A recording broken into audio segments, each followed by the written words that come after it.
Good evening. I'm delighted and honored to have the opportunity this evening to discuss with you the question, is there evidence for God? And I'm privileged to be doing this with such an eminent scientist as Dr. Krauss. I hope that the debate tonight will be both enlightening as well as entertaining. Now, at one level, it seems to me indisputable that there's evidence for God. To say that there's evidence for some hypothesis is just to say that that hypothesis is more probable given certain facts than it would have been without them.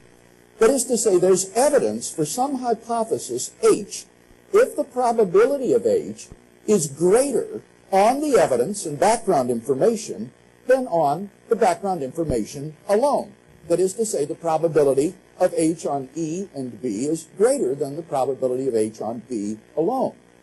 Now, in the case of God, if we let G stand for the hypothesis that God exists, it seems to me indisputable that God's existence is more probable given certain facts, like the origin of the universe, the complex order of the universe, the existence of objective moral values, and so forth, than it would have been without them. That is, the probability of G on E and B is greater than the probability of G on B alone.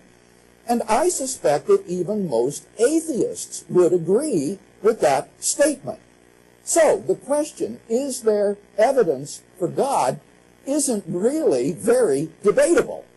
Rather, the really interesting question is whether God's existence is more probable than not.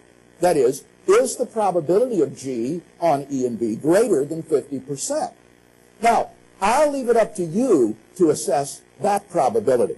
My purpose in tonight's debate is much more modest, to share with you 5 pieces of evidence, each of which makes God's existence more probable than it would have been without it.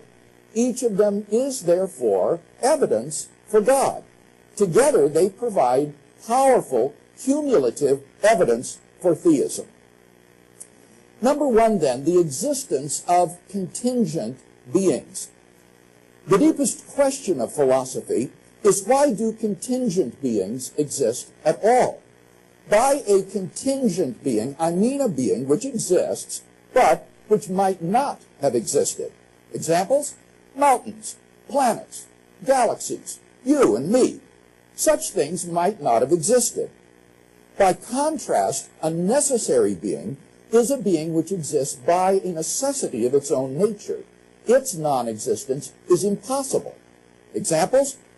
Many mathematicians believe that numbers and other abstract objects exist in this way. If such entities exist, they just exist necessarily.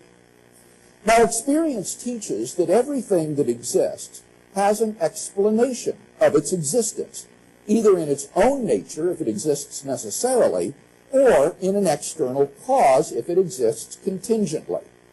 So, what about the universe? Well, by the universe, I mean all of space-time, reality, not just our observable portion of it. What is the explanation of its existence? Well, since the universe is contingent in its existence, the explanation of the universe must be found in an external cause, which exists beyond time and space by a necessity of its own nature. Now, what could that be? Well, there are only 2 kinds of things that could fit that description. Either abstract objects, like numbers, or God. But abstract objects don't stand in causal relations. The number 7, for example, has no effect upon anything. And therefore it follows that the most plausible explanation of the universe is God. Hence, the existence of contingent beings makes God's existence more probable than it would have been without them. Although I've presented this reasoning inductively, we can also put it in the form of a deductive argument. Premise 1. Everything that exists has an explanation of its existence, either in its own nature or in an external cause. 2. The universe exists. 3. If the universe has an explanation of its existence, that explanation is God, from which it follows logically 4, therefore, the explanation of the universe is God. Thus, the explanation for the existence of contingent beings is to be found in God. Number two, the origin of the universe. My first argument is consistent with the assumption that the universe is beginningless or eternal in the past. But is it? There are good reasons, both philosophically and scientifically, to doubt that the universe is beginningless. Philosophically, the idea of an eternal past seems absurd. Just think about it. If the universe never had a beginning, that means that the series of past events goes back to infinity, that the number of events in the past history of the universe is infinite. But mathematicians recognize that the existence of an actually infinite number of things leads to self-contradictions. For example, what is infinity minus infinity? Well, mathematically, you get self-contradictory answers. This shows that infinity is just an idea in your mind, not something that exists in reality. But that entails that since past events are not just ideas, but are real, the number of past events must be finite. Therefore, the series of past events can't go back forever. Rather, the universe must have begun to exist. This philosophical conclusion has been confirmed by remarkable discoveries in astronomy and astrophysics. We now have pretty strong evidence that the universe is not eternal in the past, but had an absolute beginning a finite time ago. In 2003, Arvin Bord, Alan Guth, and Alexander Vilenkin were able to prove that any universe which has, on average, been expanding throughout its history cannot be infinite in the past, but must have a past space-time boundary. What makes their proof so powerful is that it holds regardless of the physical description of the very early universe. Because we can't yet provide a physical description of the first split second of the universe, this brief moment has been fertile ground for speculations. But the Bord-Guth-Vilenkin theorem is independent of the physical description of that moment. Their theorem implies that the quantum vacuum state out of which our material state may have evolved, which some scientific popularizations have misleadingly and inaccurately referred to as nothing, cannot be eternal in the past, but must have a beginning. Even if our universe is just a tiny part of a much grander multiverse composed of many universes, their theorem requires that the multiverse itself must have a beginning. Speculative theories such as pre-Big Bang inflationary scenarios have been crafted to try to avoid this absolute beginning, but none of these theories has succeeded in restoring an eternal past. At most, they just push the beginning back a step. But then the question inevitably arises, why did the universe come into being? What brought the vacuum state into existence? Well, unless you're willing to say that the universe just popped into being, uncaused, out of absolute non-being, there must be a transcendent cause beyond space and time which created the universe. Clearly, then, God's existence is more probable given the beginning of the universe than it would have been without it.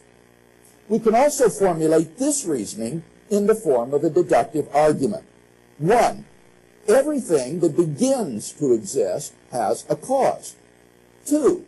The universe began to exist, from which it follows logically that 3. Therefore, the universe has a cause. And again, as we've seen, the best candidate for such a transcendent cause is God. Number 3, the fine-tuning of the universe for intelligent life. In recent decades, scientists have been stunned by the discovery that the initial conditions of our universe were fine-tuned for the existence of intelligent agents with a precision and delicacy that literally defy human comprehension. This fine-tuning is of two sorts. First, when the laws of nature are given mathematical expression, you find appearing in them certain constants, like the gravitational constant. These constants are not determined by the laws of nature. Second, in addition to these constants, there are certain arbitrary quantities, which are just put in as initial conditions on which the laws of nature operate. For example, the amount of entropy in the very early universe. Now, all of these constants and quantities fall into an extraordinarily narrow range of life-permitting values. Were these constants or quantities to be altered by even a hair's breadth, the life-permitting balance would be destroyed and life would not exist. We now know that life-prohibiting universes are incomprehensibly more probable than any life-permitting universe. Now, there are three possible explanations of this extraordinary fine-tuning: physical necessity, chance, or design. Now, it can't be due to physical necessity because, as I've said, the constants and quantities are independent of the laws of nature. So maybe the fine-tuning is due to chance. After all, highly improbable events happen every day. But what serves to distinguish purely chance events from design is not simply high improbability, but also the presence of an independently given pattern to which the event conforms. For example, in the movie Contact, scientists are able to distinguish a signal from outer space from random noise, not simply due to its high improbability, but because of its conformity to the pattern of the prime numbers. The fine-tuning of the universe for intelligent agents exhibits just that combination of incomprehensible improbability and conformity to an independently given pattern that are the earmarks of design. So, again, God's existence is clearly more probable given the fine-tuning of the universe than it would have been without it. We can also formulate this reasoning into a simple deductive argument. Premise 1. The fine-tuning of the universe is due to either physical necessity, chance, or design. 2. It is not due to physical necessity or chance, from which it follows logically 3, therefore it is due to design. Thus, the fine-tuning of the universe implies the existence of a designer of the cosmos. Number 4, objective moral values and duties in the world. By objective moral values, I mean moral values which are valid and binding whether anyone believes in them or not. Many theists and atheists agree that if God does not exist, then moral values are not objective in this sense. For example, Michael Ruse, an agnostic philosopher of science, asserts, morality is a biological adaptation, no less than our hands and feet and teeth. Considered as a rationally justifiable set of claims about an objective something, ethics is illusory. Morality is just an aid to survival and reproduction, and any deeper meaning is illusory. On a naturalistic view, moral values are just the byproduct of biological evolution and social conditioning. Just as a troop of baboons exhibit cooperative and even self-sacrificial behavior because natural selection has determined it to be advantageous in the struggle for survival, so their primate cousins, Homo sapiens, have evolved a sort of similar behavior for the same reason. As a result of sociobiological pressures, there has evolved among Homo sapiens a sort of herd morality that functions well in the perpetuation of our species. But on the atheistic view, there doesn't seem to be anything about this morality that makes it objectively binding and true. But the problem is that objective moral values and duties plausibly do exist. In moral experience, we apprehend a realm of moral values and duties that impose themselves upon us. There's no more reason to deny the objective reality of moral values than the objective reality of the physical world. Actions like rape, cruelty, and child abuse aren't just socially unacceptable behavior. They're moral abominations. Some things, at least, are really wrong. Michael Roos himself admits, and I quote, "The man who says it is morally acceptable to rape little children is just as mistaken as the man who says 2 + 2 = 5. Some things, at least, are really wrong. But in that case, the probability of God's existence is 1.0. We can formulate this reasoning as follows. 1. If God did not exist, objective moral values and duties would not exist. 2. Objective moral values and duties do exist, from which it follows logically and inescapably that 3, therefore, God exists. Number 5, the historical facts concerning Jesus of Nazareth. The historical person, Jesus of Nazareth, was a remarkable individual. Historians have reached something of a consensus that the historical Jesus came on the scene with an unprecedented sense of divine authority, the authority to stand and speak in God's place. He claimed that in himself the kingdom of God had come, and as visible demonstrations of this fact, he carried out a ministry of miracle working and exorcisms. But the supreme confirmation of his claim was his resurrection from the dead.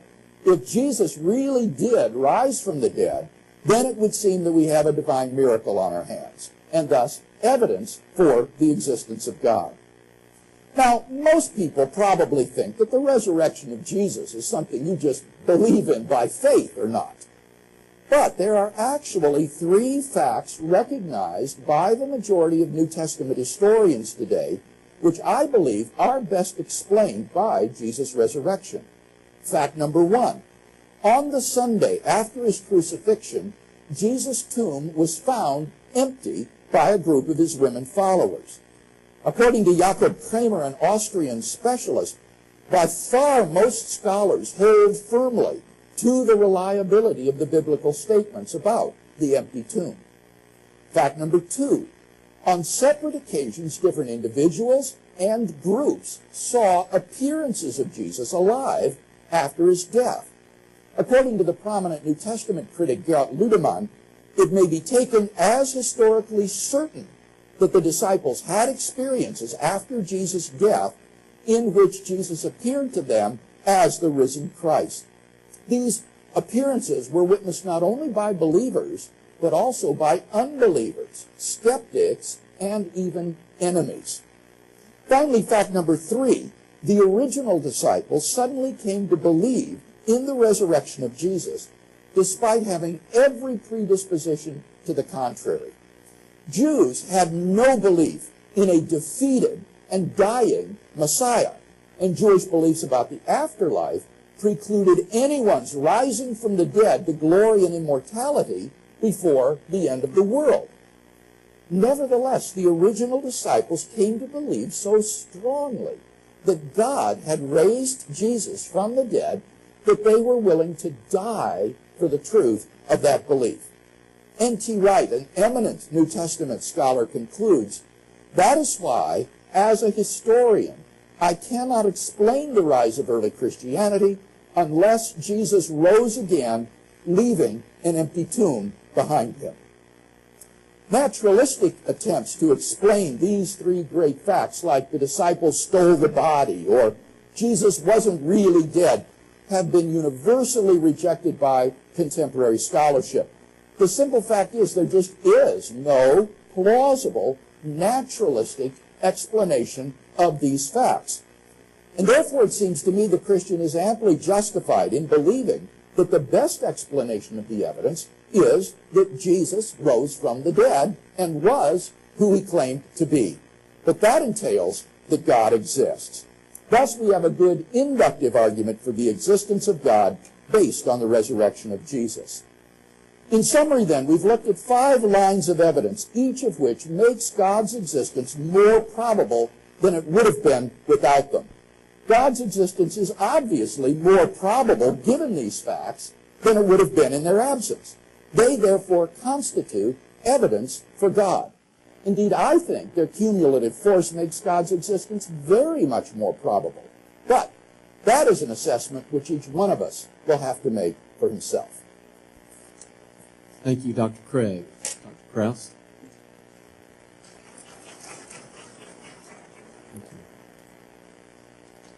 Hi there. Oh, good. That's up. Can you hear me? Good. Thank you, Dr. Craig. First, I want to thank Mark Stevens and the Campus Crusade for Christ, who've been remarkably hospitable and gracious to me during the short time I've been here, and I really appreciate everything they've done.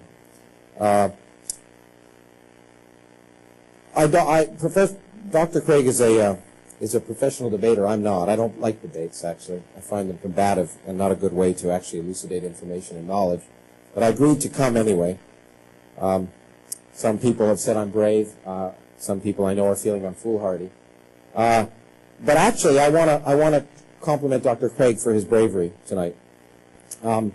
Because unlike the other debates I've seen him talk in, which have to do with the existence of God, which this debate, by the way, doesn't have to do with, I'm not here to disprove the existence of God in any way. I think that's kind of a futile and useless activity, something I wouldn't waste my time on. This is a debate, is there evidence for God? And that, therefore, makes it quite different in spirit. It's not a debate about philosophy, which is Dr. Craig's area of expertise, and I would not come to a debate to talk about semiotics or transubstantiation, because I recognize that I would not be probably competent to talk about that. But Dr. Craig came here to talk about evidence, which is, I take to be empirical and scientific. And Dr. Craig is not a scientist, as he has demonstrated several times in the last few minutes. The important thing about this debate also is that the onus is on Dr. Craig to demonstrate evidence for God. The onus is not on me to disprove anything. The onus is on Dr. Craig to demonstrate evidence, and then I guess I'm here to talk about whether I view that as evidence. And that's very different, I think, in spirit than a number of the other debates that Dr. Craig has been involved in, and I congratulate him for his bravery to do that, or maybe foolhardiness, we'll see. Now, extraordinary claims require extraordinary evidence. And in fact, I will get to the fact that Dr. Craig's claim for what evidence is not at all what we use in science nowadays. It doesn't relate at all to what we use in science. But one could imagine, I mean, there's no more extraordinary claim, I think, than the fact that there is a divine, infinitely powerful intelligence that exists, that creates the universe, and then largely disappears. And that, except maybe in a few places making itself manifest to Bronze Age peasants, before YouTube or anything else that could record the evidence. Not only that, I should point out that it is a far cry from claiming that there may be cosmological arguments for the existence of a divine intelligence. There's no logical connection between that and the God that Dr. Craig just talked about, who shows great interest in the personal affairs of human beings roughly 1 million years after they were evolved. And in fact, a personal God that Dr. Craig happens to believe in, but not a personal God that other people have to believe in. There's no logical connection between a God a divine intelligence that might create the universe, and Christ. There's nothing at all. Now, it would be easy to have evidence for God. If the stars rearranged themselves tonight, and I looked up tonight and saw something, well, not here, but a place where you could see the stars, in Arizona, say. And I looked up tonight and I saw the stars rearrange themselves, say, I am here. Gee, that's pretty interesting evidence. And in fact, when we talk about evidence, the only evidence you can have for God is really the miraculous evidence. Because the existence of God implies something that is supernatural, something beyond that which can be explained by physical theory. So if you're going to have evidence for God, it has to be miraculous evidence. Now, I'm also not a huge fan of philosophy, but I thought I would quote a philosopher in deference to Dr. Craig, and that's David Hume, who defined a miracle to be the following: no testimony is sufficient to establish a miracle unless the testimony be of such a kind that its falsehood would be more miraculous than the fact which it endeavors to establish. So if you're claiming you have evidence for a miracle, the fact that that evidence is false has to be even stranger than the evidence itself. And of course, that doesn't apply to anything Dr. Craig has talked about, as I'll try and describe. Therefore, in fact, the kind of evidence that Dr. Craig would need to show is incredibly high. He has to jump a huge hurdle. The criterion that we should use to judge his evidence for this extraordinary claim, this miraculous claim, I repeat, this miraculous claim, you have to ask yourself, is the possibility that that claim is false more miraculous than the claim itself? And I think if you're serious about that logic, you'll find that in every case that he's mentioned, it's not the case. Now, the other thing that Dr. Craig has talked about is logic. And the interesting thing about the universe is it's not logical. At least it's not classically logical. That's one of the great things about science. It's taught us that the universe is the way it is whether we like it or not. And much of what Dr. Craig has talked about, and we'll talk about again tonight, is the fact that he doesn't like certain ideas. He doesn't like the idea of infinity, he doesn't like the idea of beginning, he doesn't like the idea of chance. And in fact, it doesn't make sense to him. He doesn't like a universe in which morality is defined as allowing rape. Doesn't make sense to him. But the point is, if we continue to rely on our understanding of the universe on Aristotelian logic, on classical logic, about what we think is sensible, we would still be living in a world where heavier objects, we think, fall faster than light objects because they're heavier, as Aristotle used to think, instead of doing the experiment to check it out. We cannot rely on what we perceive to be sensible. We have to rely on what the universe tells us is sensible. What we have to do is force our beliefs to conform to the evidence of reality rather than the other way around. And the universe just simply isn't sensible. I think I have an example. I have two quotes from Richard Feynman because I just wrote a book about him, which I hope you all buy. But you know, this is really important. This is one of the reasons I'm a scientist, is that crazy ideas end up not being crazy. If you see something that seems impossible, but it happens, the onus is on you to understand why and to force your thinking to conform to that. And it's been one of the great pleasures of doing 20th and 21st century physics that we've been able to do that in many areas, from quantum mechanics to relativity. And this idea that something that looks completely paradoxical at first, if analyzed to completion in all its details and in all experimental situations, may in fact be paradoxical, is of profound, may in fact not be paradoxical, I should say, is in fact of profound importance. We can't just say we don't like something and therefore God exists, which is essentially, as far as I can tell, behind every single one of Dr. Craig's statements that he made tonight. And we'll have a chance, I hope, to go over some of them. But let me give you an example. You see, I kind of figured I'm not going to change many minds. So I'm an educator, and I figured I'd teach you a little quantum mechanics. Okay? Because it gives you a sense of how strange and crazy the world is.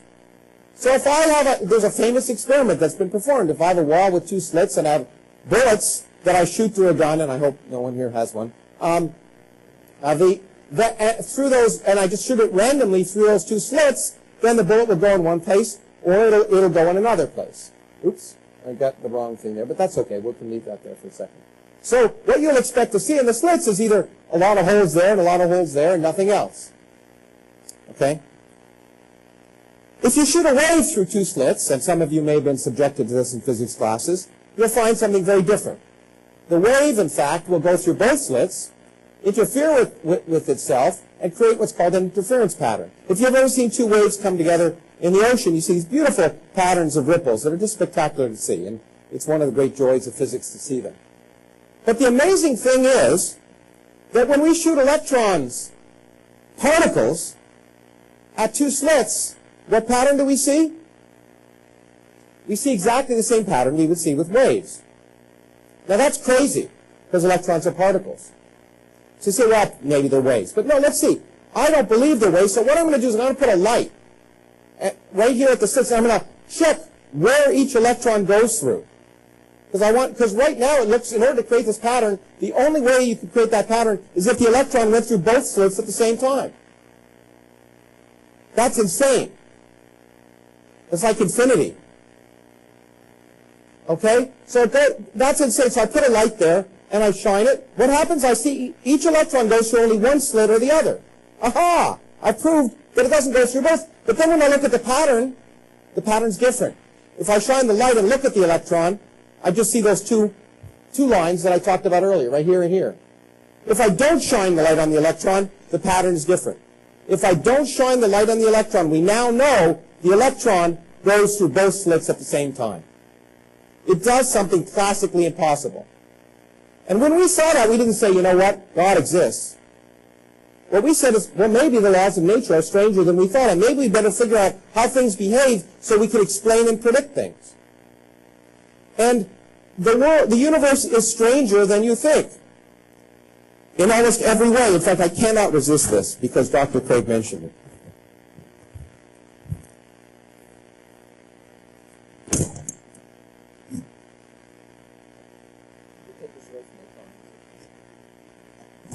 Sorry, I'm not going to go all the way down, I promise. But I wore a T-shirt because it was cold.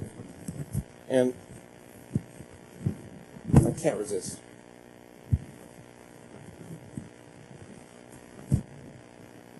It's worth 1,000 words, so it's okay. Okay. 2 plus 2 equals 5, my T-shirt says, for extremely large values of 2. Now that's extremely important because, in fact, classical logic, such as 2 plus 2 equals 5, is 4, it can equal 5, is wrong. Mathematicians and physicists know that for extremely large values of numbers, you have to change the rules. And in fact, let's go to some of the things Dr. Craig talked about.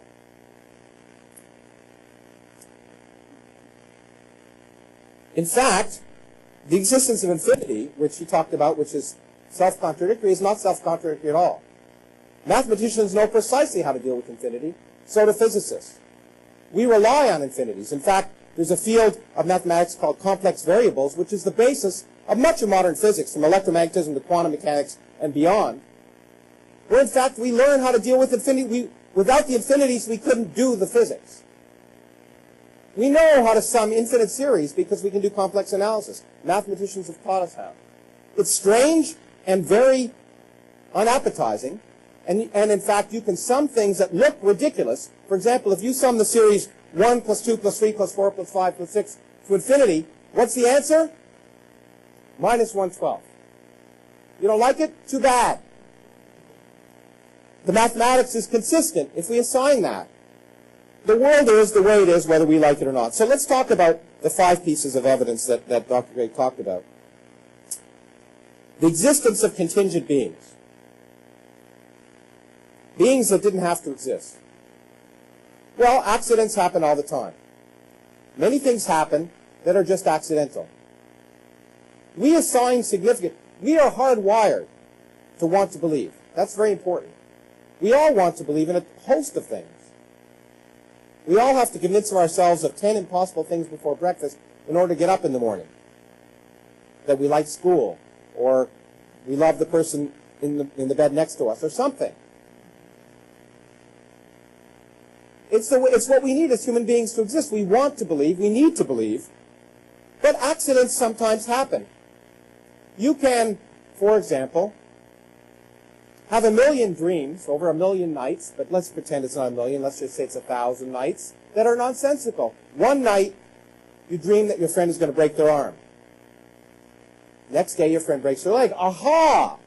Something significant.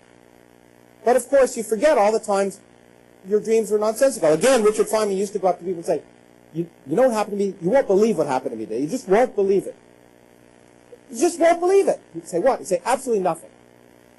Okay, because most of the time when things happen, they're not significant, but we ascribe significance to them. Contingent things happen all the time without necessarily having a cause, but even if they do have a cause, if we don't understand the cause, it doesn't mean that God exists. It seemed to me that Dr. Craig's first example is a characteristic example of God in the gaps.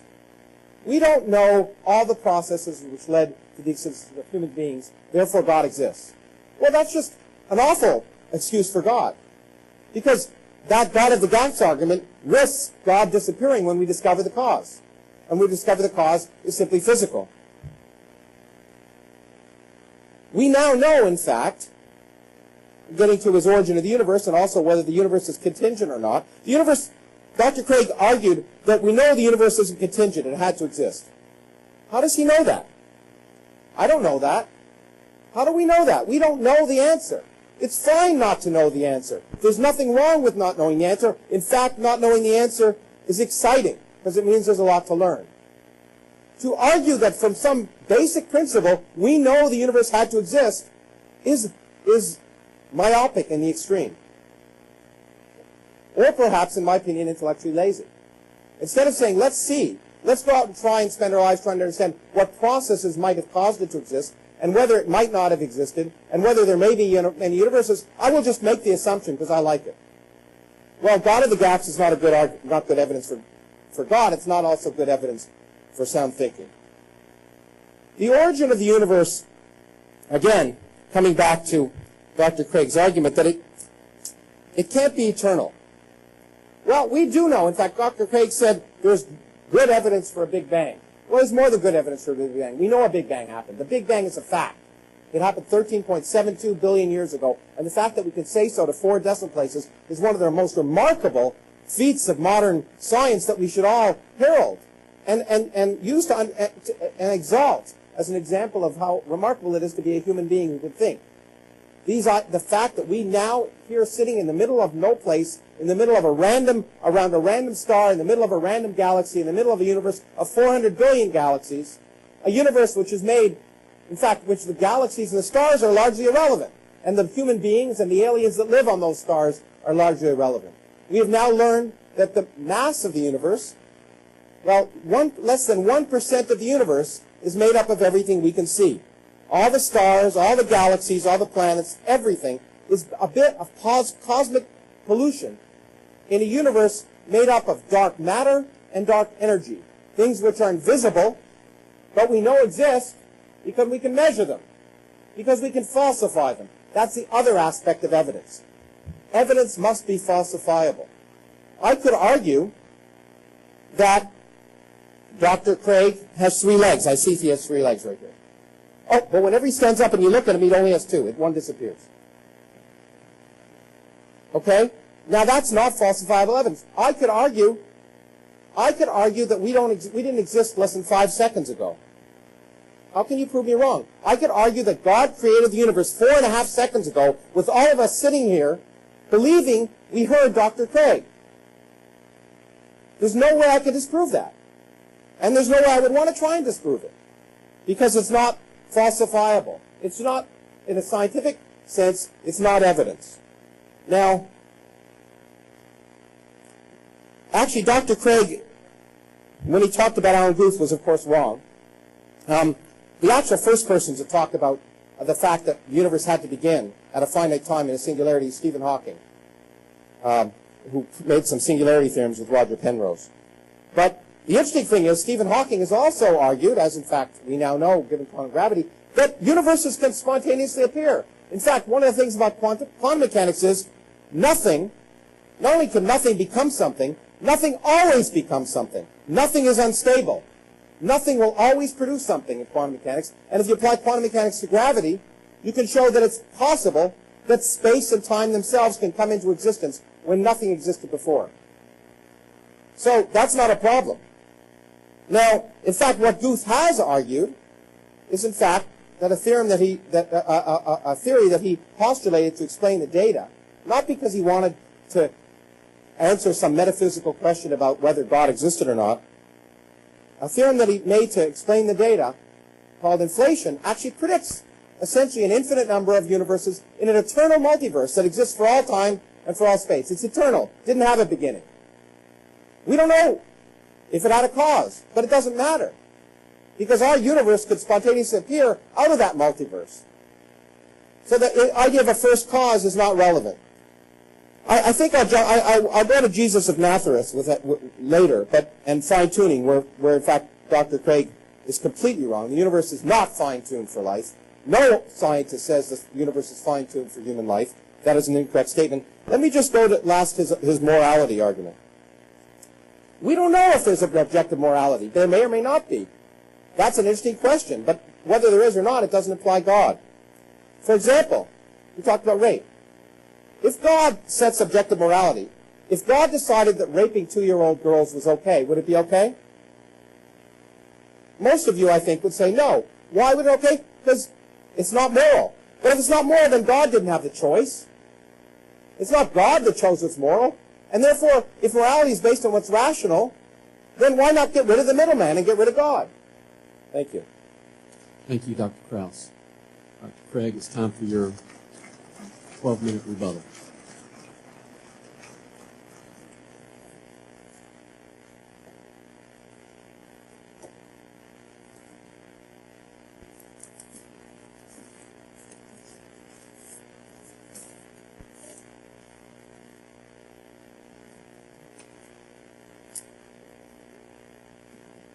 You'll recall that in my opening speech, I said that there's evidence for God's existence just in case the probability of God's existence is higher, given the 5 facts that I mentioned, than it would have been without them. This is the standard definition of is evidence for used in probability theory. And I'm astonished to hear Dr. Krauss attacking logic and Bayesian probability theory as the basis for his argument. That is simply unsound. You cannot deny logic without assuming logic in order to deny it. It's a self-defeating situation. Now, of course, quantum mechanics is surprising and shocking, paradoxical, but it's not illogical. It is not as though contradictions are true. So, in affirming and going with the rules of logic and with probability theory, I am right in line with rational thought. And if the price of atheism is irrationality, well, then I'll leave them to it. Now, he says, but extraordinary claims require extraordinary evidence. David Hume's argument against miracles is sound. Here, what you need to understand is that that claim is demonstrably false. It is not true. Hume didn't understand the probability calculus. It wasn't yet developed in his day. His argument neglects the crucial probability that we would have the evidence which we do if the miracle in question had not occurred. And that factor can completely balance out any intrinsic improbability that you might think occurs in a miracle. In any case, why think that a miracle like the resurrection is intrinsically improbable? I think what's improbable is that Jesus rose naturally from the dead. But of course, that's not the hypothesis. The hypothesis is that God raised Jesus from the dead. And you can't show that's intrinsically improbable unless you're prepared to argue that the existence of God is improbable. And Dr. Krauss isn't doing that tonight. That's not the debate topic, as he explained. The topic tonight is there evidence for God? And so we're not assessing the prior probabilities of whether or not God's existence is intrinsically probable or not. And so I think that the approach that I'm taking tonight is right in line with probability theory and does show that given the facts that I've laid out, God's existence is more probable than it would have been without them. He says, but there could be better evidence. God could rearrange the stars in the sky. You know, if the stars did that, that would be vastly more probable than the fine-tuning of the initial conditions of the universe that I discussed. And therefore, that would be good evidence for the existence of God. So is the fine-tuning that I've discussed already. He says, but 2 plus 2 does not necessarily equal 5. 2 plus 2 equals 5 follows from the axioms of Peano arithmetic, which are necessary truths. I cannot believe that he would deny logical, necessary mathematical truths in order to avoid theism. So let's talk first about the existence of contingent beings. Here I explained that contingent beings are more probable given God's existence than given atheism. Dr. Krauss will have to say that the existence of contingent beings is just as probable on atheism as it is on theism. But that seems incorrect because atheism has no explanation for the existence of contingent beings. Dr. Krauss says, well, accidents just happen. Your friend might break a leg after having a dream. But notice that there are explanations for accidents. That's why when something goes wrong, for example, in a space shuttle launch, we look for the cause of what made the accident occur. He says, well, is the universe contingent? Perhaps the universe it doesn't exist necessarily. My argument was that the universe doesn't exist necessarily, that it's contingent in its being.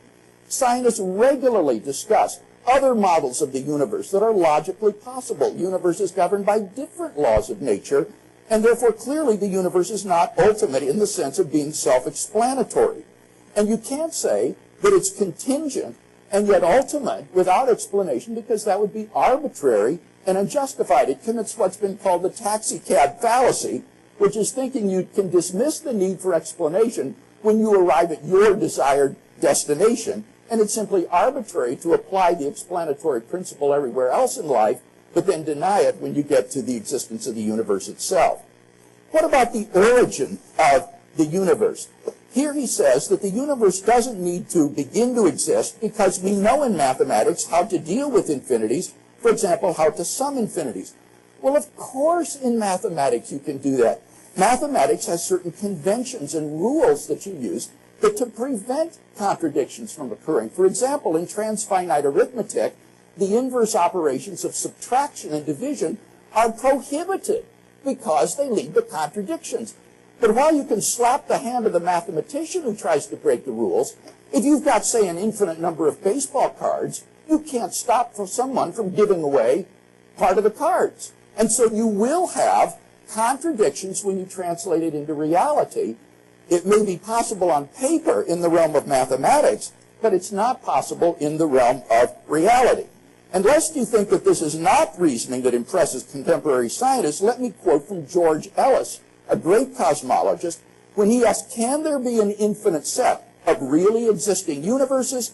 He says, we suggest on the basis of well-known philosophical arguments that the answer is no, and therefore they reject a realized past infinity in time.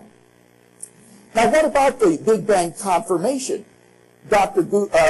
Krauss appeals to Stephen Hawking's model. Hawking's model involves an absolute beginning of the universe. It has a beginning of the universe, though it doesn't have a beginning point of infinite density. He says, but it can come into being out of nothingness because nothing is unstable. This is the grossly misleading use of nothingness for describing the quantum vacuum, which is empty space filled with vacuum energy. It is a rich physical reality described by physical laws and having a physical structure. If a religious person were to so seriously misrepresent a scientific theory as this, he would be accused of deliberate distortion and abuse of science, and I think rightly so. What the quantum vacuum is a roiling sea of energy. It is not nothing. As Dr. Krauss himself has said, and I quote, by nothing, I don't mean nothing. Nothing isn't nothing anymore in physics. Empty space is not empty. Nothing is really a bubbling, boiling brew of virtual particles. And my point is that that quantum vacuum state cannot be eternal in the past. That was the implication of the Borde-Guth-Vilenkin theorem. Listen to what Vilenkin writes. He says, it is said that an argument is what convinces reasonable men, and a proof is what it takes to convince even an unreasonable man. With the proof now in place, cosmologists can no longer hide behind the possibility of a past eternal universe. They have to face the problem of a cosmic beginning. And given the absolute beginning of the universe, the beginning of the quantum vacuum, God's existence is obviously more probable than it would have been without it. As for the fine-tuning of the universe, all Dr. Krauss said is that the universe is not fine-tuned for human life. I agree completely. It is fine-tuned for the existence of intelligent, embodied, interactive agents, but not necessarily human beings. And the chances of that happening are so infinitesimal that it's far more probable to think that this is the result of design. What about objective moral values and duties in the world? Here, he doesn't deny that objective moral values and duties would not exist without God. Indeed, on Dr. Krauss's view, you do not have objective moral duties because you don't have free will. He says in his lecture, I don't think we have free will. But then moral duties are impossible because it's an ethical maxim that ought implies can. If you cannot avoid an action, then you're not morally responsible for it. And so there cannot be objective moral duties in a deterministic universe. But I submit to you that that is just utterly implausible. And here I'll appeal to Sam Harris in his recent book, The Moral Landscape. Harris says that there is only one person in the world who held down a struggling, screaming little girl and cut off her genitals with a septic blade and then sewed her back up. The only question would be how severely he should be punished. It would not be a question that he had done something horribly, objectively wrong.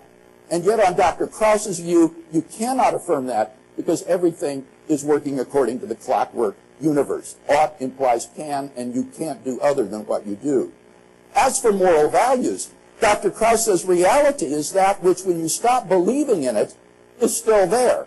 Well, that occasions a question. Are moral values real? Are they still there if no one believes in them? Not on Dr. Krauss's scientism and determinism. And the irony is that science itself depends upon these moral values. Dr. Krauss has said in his lecture, the ethos of science includes honesty, open-mindedness, creativity, anti-authoritarianism, full disclosure, the basis of what is a moral society. But the problem is these are all illusions on his view, so that science ultimately is predicated upon illusion, which I submit is implausible. So given the existence of objective moral values and duties, I think it is more probable that God exists. What about Jesus' resurrection? Here, all he said was, how do you connect the existence of God to Christ? Well, you do it in the following way. Christ claimed to be the absolute revelation of the God of Israel. He claimed that in himself the kingdom of God had come. If God raised him from the dead, then this is a miraculous event which ratifies and vindicates the radical claims that Jesus of Nazareth made about himself, and therefore it follows that the God revealed by Jesus exists. So it seems to me that Dr. Krauss has got to deny the empty tomb, the resurrection appearances, and the origin of the belief in Jesus' resurrection, because given those facts, God's existence is obviously more probable than without them.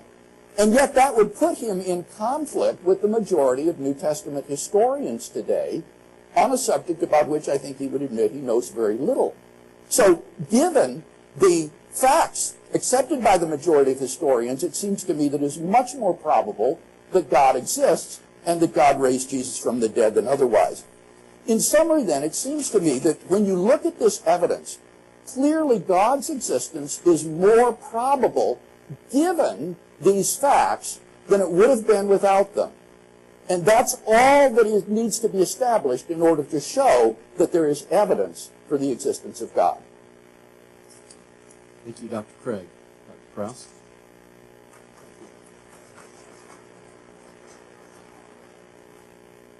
Okay,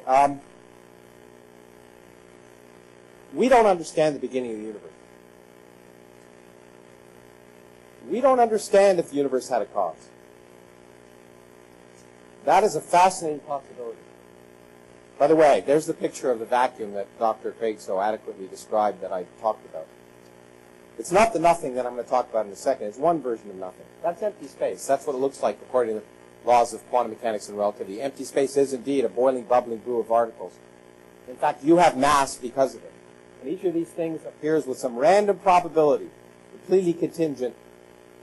You can't predict. You can't say that this particle appears and disappears at that place for an instant for a reason. There's no reason you can predict it. There's no insistent cause. It's a probability. It may happen. It may not. It's just the way the world works. But the beginning is fascinating. Now you have two choices. You could say it's a fascinating thing and we should investigate it. We should try and understand it.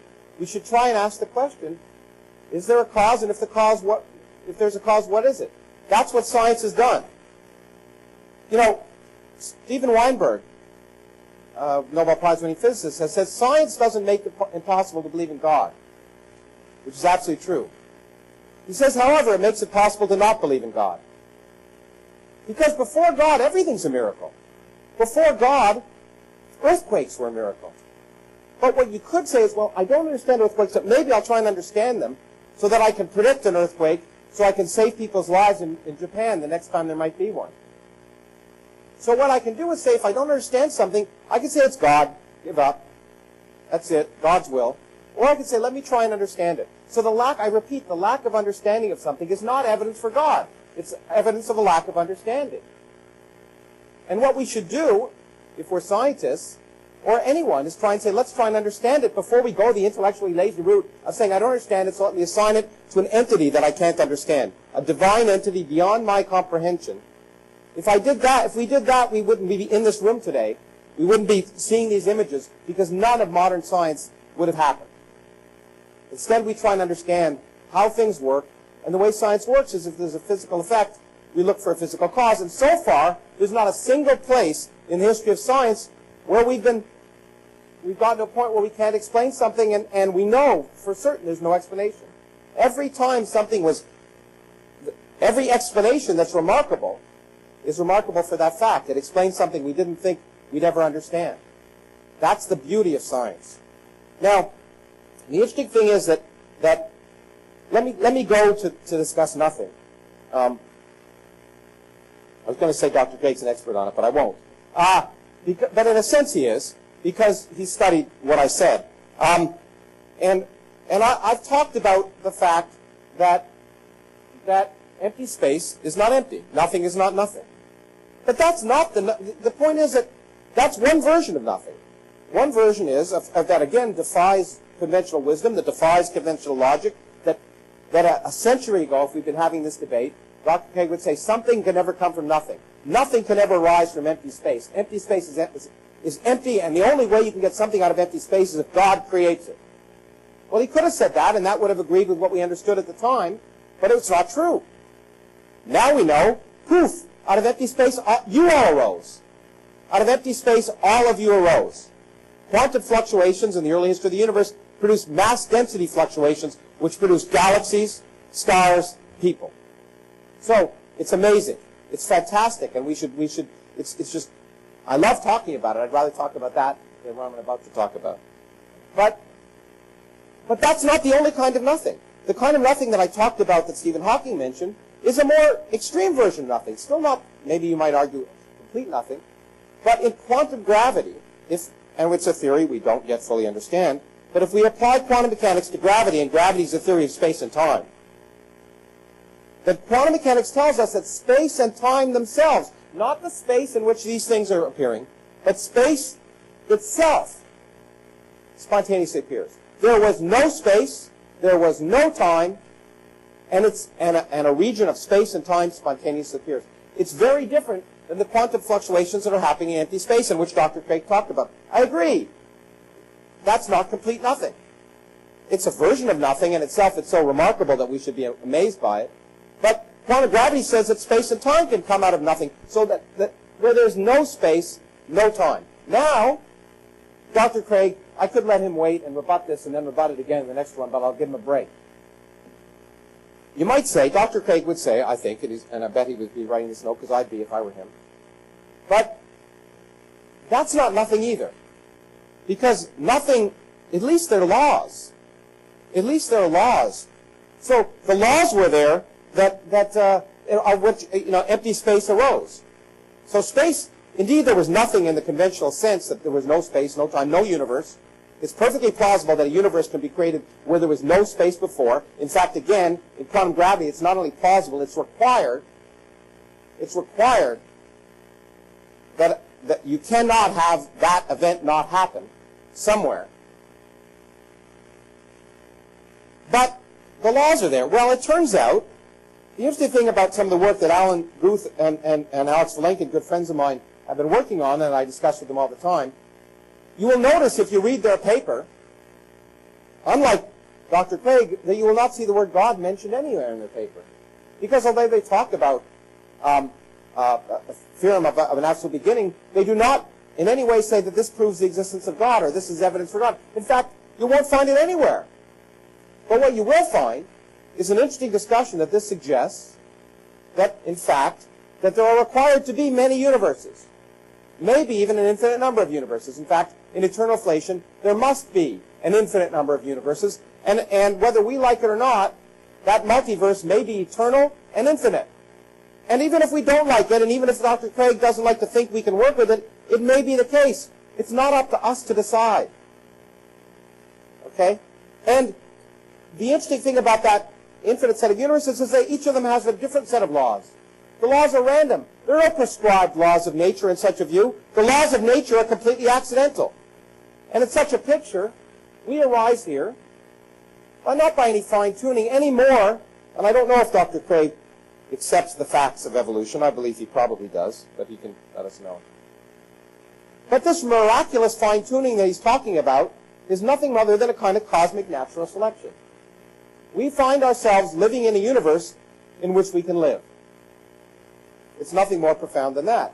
We don't find ourselves living in a universe in which we couldn't live. It's like, as Andre Linde, who also works with Alan Guth and Vilenkin on these topics, has said, if you were an intelligent fish, you might ask the question, why is the universe made of water? The answer would be, because if it wasn't made of water, you wouldn't be around to ask the question. And so, in such a universe, it's no more miraculous that we exist than that bees can tell the colors of flowers, that animals seem so well designed to their environment. That illusion of design that occurs in nature, in biology, is a process of natural selection. We understand it now. We understand how physical processes can produce things that look like they're incredibly fine-tuned. We understand that you don't need supernatural imposition to make what appears to be fine-tuning. But, in fact, you know, let me just say that philosophy and nothing, when we talk, what nothing is, to go back, it's something I really think it's important. I want to go back to what I was going to say before. That nothing, philosophy has taught us something about nothing. What it's taught us of is that the definition of nothing is that which philosophy has taught us about nothing. Because what we learn to understand when it comes to nothingness is not what we think in our minds, but what the world tells us. This is one kind of nothing. The nothingness in Hawking's theory is another kind of nothing. And the nothingness in which there's no laws of nature, they're random, they occur with different laws everywhere, and physics is environmental accident, is another kind of nothing. Another kind of universe without cause, multiverse without cause, without beginning, without end. We don't know what the right answer is, but we're willing to look at all the possibilities, but none of them require anything supernatural. Now, in fact, let me go back to the statement I made earlier, which was kind of ad hominem, and now I'm trying to explain why Dr. Craig why evidence, as he's described it, is not evidence of science. First of all, a probability of greater than 50% is not evidence of anything. It's evidence that there's a possibility that a construct might be right. There's also a possibility that it might be wrong. For example, in my own field of dark matter detection, one of the things I work in, there was a recent discovery of several events, and the experimentalists that may be due to these dark matter particles. 2 events where you predict none. You find out the probability of that is of that being due to pure accident is 1 part in 10. A 10% probability of that being a mere accident, 90% probability of it being perhaps due to dark matter. The experiment, however, did not claim evidence for dark matter, because we don't claim 90% evidence is good enough, especially for extraordinary claim. We require 2, 3, or 4 sigma or 5 sigma effects. So when we have a 10% likelihood that something's an accident, it could be an accident.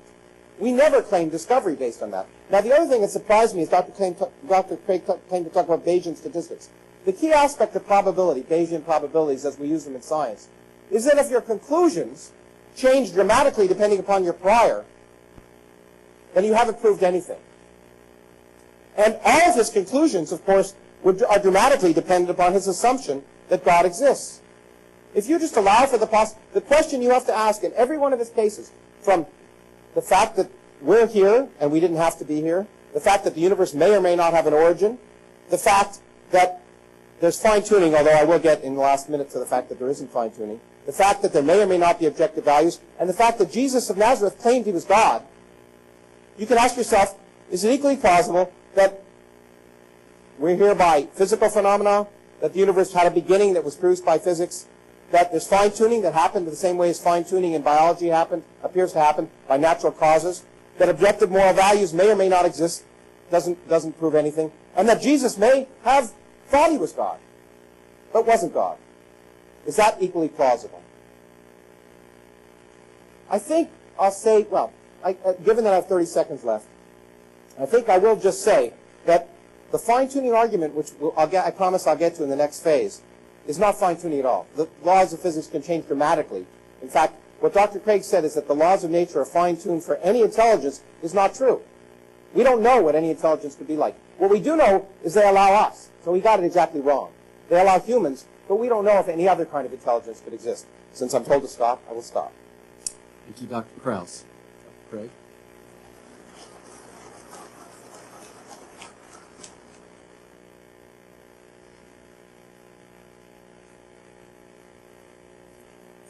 Well, I was gratified that in his last speech, Dr. Krauss ceased to attack probability theory and logic. Instead, what he says now, it's not enough to prove that God's existence is more probable given the evidence than it is on the background information alone. You've got to discuss the prior probabilities as well. He's absolutely correct. But as he said in his opening speech, that's not the subject of tonight's debate. And that's why we're not looking at, for example, what is the evidence against the existence of God. We're not asking Dr. Krauss to give the evidence against God's existence. We're not talking about the prior probability of God's existence. We're talking about one aspect of the probability calculus, namely, is it the case that God's existence is more probable, given the evidence and the background information I mentioned, than just on the background information alone? If it is, it follows that there's evidence for God. Now, that doesn't prove that God exists, but that's not the topic of the debate tonight, and I've never claimed that it does. I've simply argued that there is evidence that that there is God, and I think that the evidence is clear. What about the first point of evidence, that the existence of contingent beings is more probable on God's existence than on atheism? He didn't deny the point. Remember, I explained to deny the explanatory principle of the universe is to commit the taxicab fallacy. It's arbitrary and unjustified. What about the origin of the universe? Here he accuses me of using God of the gaps reasoning, says we should simply say we don't understand. We should continue to investigate rather than appeal to God. Now, it's very important that you understand tonight that I am not using science to prove God. I'm using science as evidence that the universe began to exist. That is a religiously neutral statement that can be found in any textbook on astronomy and astrophysics. Beyond that, I'm making the extra-scientific philosophical claim that God's existence is more probable given the beginning of the universe than it would have been without it. So the question is, does the scientific evidence support the beginning of the universe? Well, the Born-Guth-Vilenkin theorem requires it. Vilenkin says the remarkable thing about this theorem is its sweeping generality. We did not even assume that gravity is described by Einstein's equations. The only assumption we made was that the expansion rate of the universe never gets below some non-zero value. This assumption should certainly be satisfied in the inflating false vacuum. The conclusion is that past eternal inflation without a beginning is impossible. So we have both philosophical grounds as well as scientific grounds for affirming the beginning of the universe. Now, Dr. Krauss says, but the Hawking model from quantum tunneling involves a different concept of nothing. There's no classical time and space in the point from which the universe originates. But it is still something. And Vilenkin, who also has a quantum tunneling model, recognizes this. Vilenkin says the initial state from which the universe evolves is not nothing. I understand that a universe of zero radius is not necessarily the same thing as no universe at all. There is a 3 geometry that evolves through quantum tunneling into our space-time. It's not nothing. James Sinclair, a cosmologist, says, this approach still does not solve the problem of creation. Rather, it has moved the question back one step to the initial, tiny, closed, and metastable universe. This universe state can have existed for only a finite time. Where did it come from? Why is Dr. Krauss so insistent on denying the scientific evidence points to the beginning of the universe? That's not a supernatural conclusion. That doesn't imply the existence of God in and of itself. If we follow the scientific evidence where it leads, all of the evidence that I'm aware of points to the fact that the universe is not past eternal. If we have any evidence that the universe is past eternal, I'd love to hear Dr. Krauss present it. I'm not aware that there's any evidence that suggests the universe is past eternal. As I said, the attempts to avoid the Born-Guth-Vilenkin theorem all involve exotic, implausible models which in the end fail to restore an eternal past. They just push the beginning back a step. So we've got good philosophical and scientific grounds for thinking the universe began to exist, and since something can't come out of nothing, and I mean non-being, then there must be a transcendent cause to bring the universe into existence, which I think makes God's existence more probable. As for the fine-tuning, we keep getting promissory notices on this, but haven't heard yet why the universe is not fine-tuned for embodied agents. Postulating the existence of many worlds, as Dr. Krauss would want to do, doesn't do anything to explain why we observe a universe structured for embodied interactive agents, unless you can show that the vast preponderance of observable universes are so structured. And that can't be shown. For there are observable universes in which a single brain fluctuates into existence out of the quantum vacuum. Such worlds are not fine-tuned for interactive agents like ourselves, but they are observable. And so just appealing to many worlds doesn't do anything to explain why we observe a world fine-tuned for embodied interactive agents like ourselves. And in any case, that really only kicks the problem up one step, because then you've got to ask about the fine-tuning of the multiverse. What determined its laws, that they should be so special? So we've yet to hear, I think, any good explanation of the fine-tuning of the universe. Just to give you a couple of stats on this, the fine-tuning of the low entropy condition of the universe is 1 part out of 10 to the power of 10 to the power of 123. The fine-tuning of gravity is around 1 part out of 10 to the 36. The fine-tuning of the cosmological constant is around 1 part out of 10 to the 120th. Most scientists think that the universe is fine-tuned for our existence. The real debate is, how do you explain it? Many worlds or a designer? I think I've just shown why the many worlds hypothesis doesn't solve the problem. What about objective moral values and duties in the world? Dr. Krauss says, well, what if God reset morality so that raping little children is wrong? That won't work on my divine command morality theory, because I maintain that God has certain properties like being compassionate, kind, just, fair, so that his commandments are necessary expressions of his essence, of his character. And therefore there is no possible world in which God would command that rape would be good and love would be bad. But in any case, on his view, you can't say anything is bad, because there are no objective moral duties and values. And if you think that that is implausible, then I think you should agree with me that God exists. Finally, as to the resurrection of Jesus, we've not heard any grounds for denying what the majority of historians think about the fate of the historical Jesus, the empty tomb, the post-mortem appearances, and the origin of the Christian faith. And it seems to me those are clearly better explained if God exists than if he doesn't. So, in summary, it seems to me that while the evidence isn't open and shut, nevertheless, God's existence is more probable given these 5 facts than it would have been without them. And for the limited purposes of tonight's debate, that's enough to prove that there is evidence for God. Thank you, Dr. Craig. Dr. Krauss.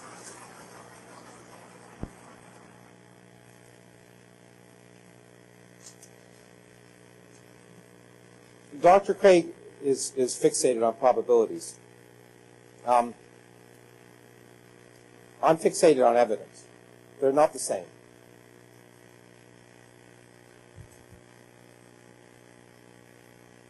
Evidence is falsifiable. Evidence is something I can test. I can argue about probabilities, and especially when I don't have an underlying theory, the probabilities don't mean a lot. When I don't have a mathematical, in fact, probabilities only make sense in the concept of a mathematical construction. Otherwise, they're just shooting in the dark.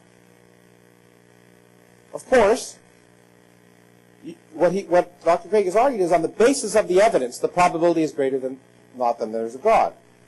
I don't like to necessarily use probabilities, but I'll use one probability. I'll take the members of the National Academy of Sciences, who are scientists, who looked at the evidence. Okay? 90% of the members of the National Academy of Sciences don't find any evidence for God. They don't believe in God. They were polled. Now, does that mean there's no God? It doesn't mean it at all. It means 90% of the best scientists in the country who look at the evidence find no evidence for God. If that's a probability, that's a probability I can actually quantify, not one I invented in my head. So somehow, the scientists involved who look at the evidence that Dr. Craig has presented don't see any evidence for God. 90% of them. Okay? Now, not even 50%. If it was 51%, according to Dr. Craig, we'd win, but 90% don't believe in God. Now, the claim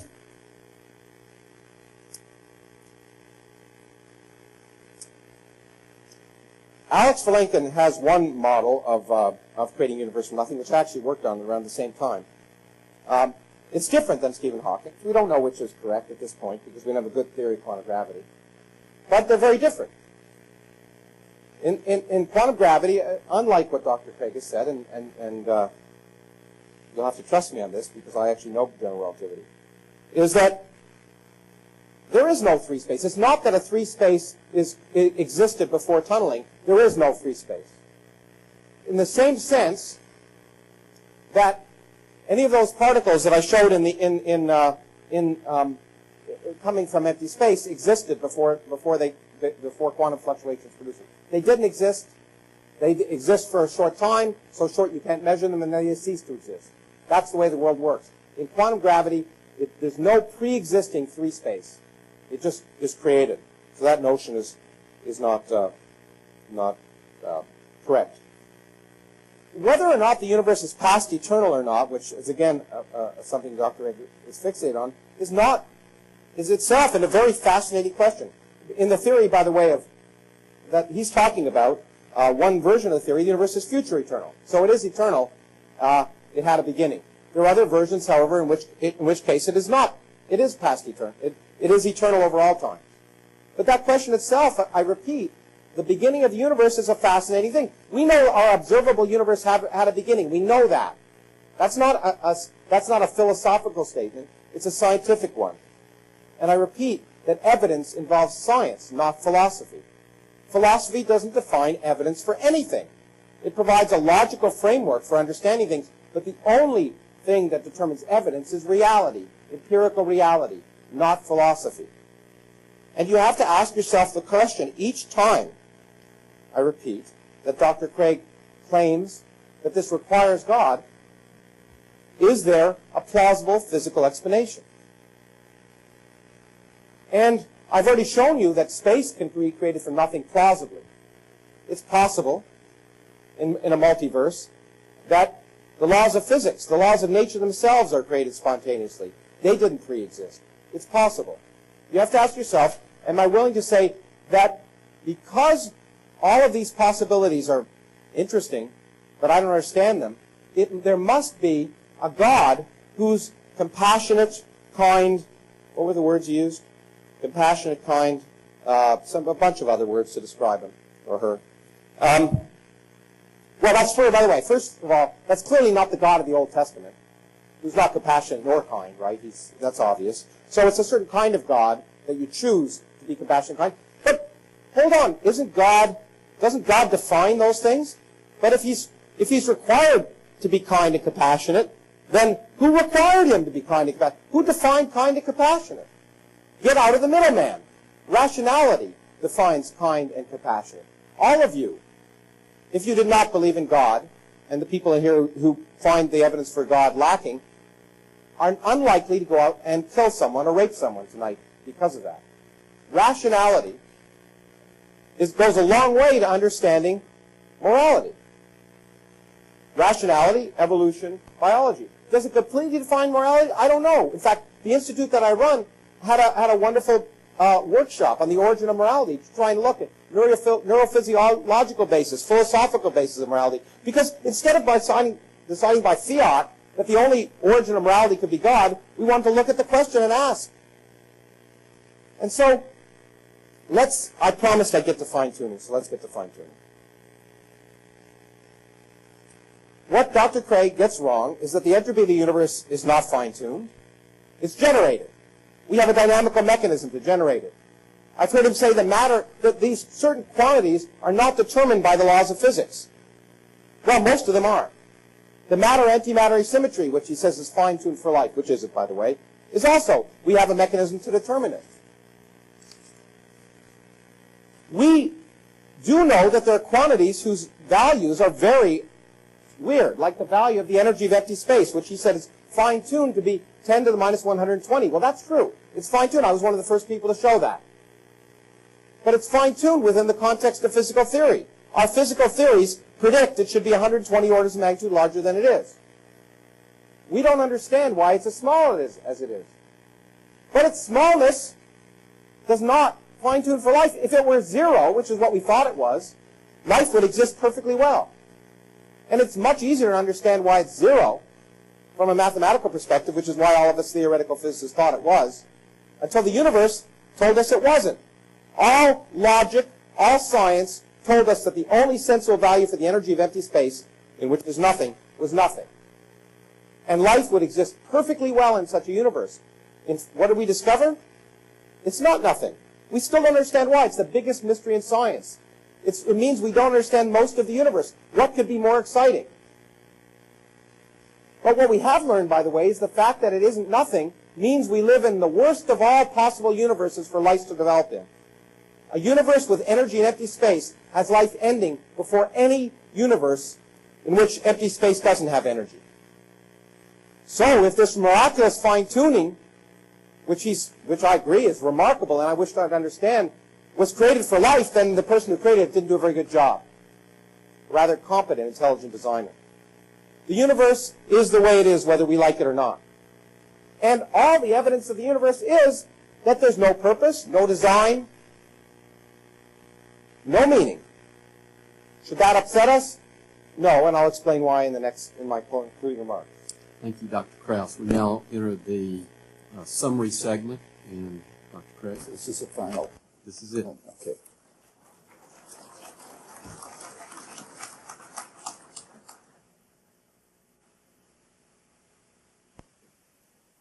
In tonight's debate, I've tried to show you that God's existence is more probable given certain facts than it would have been without them.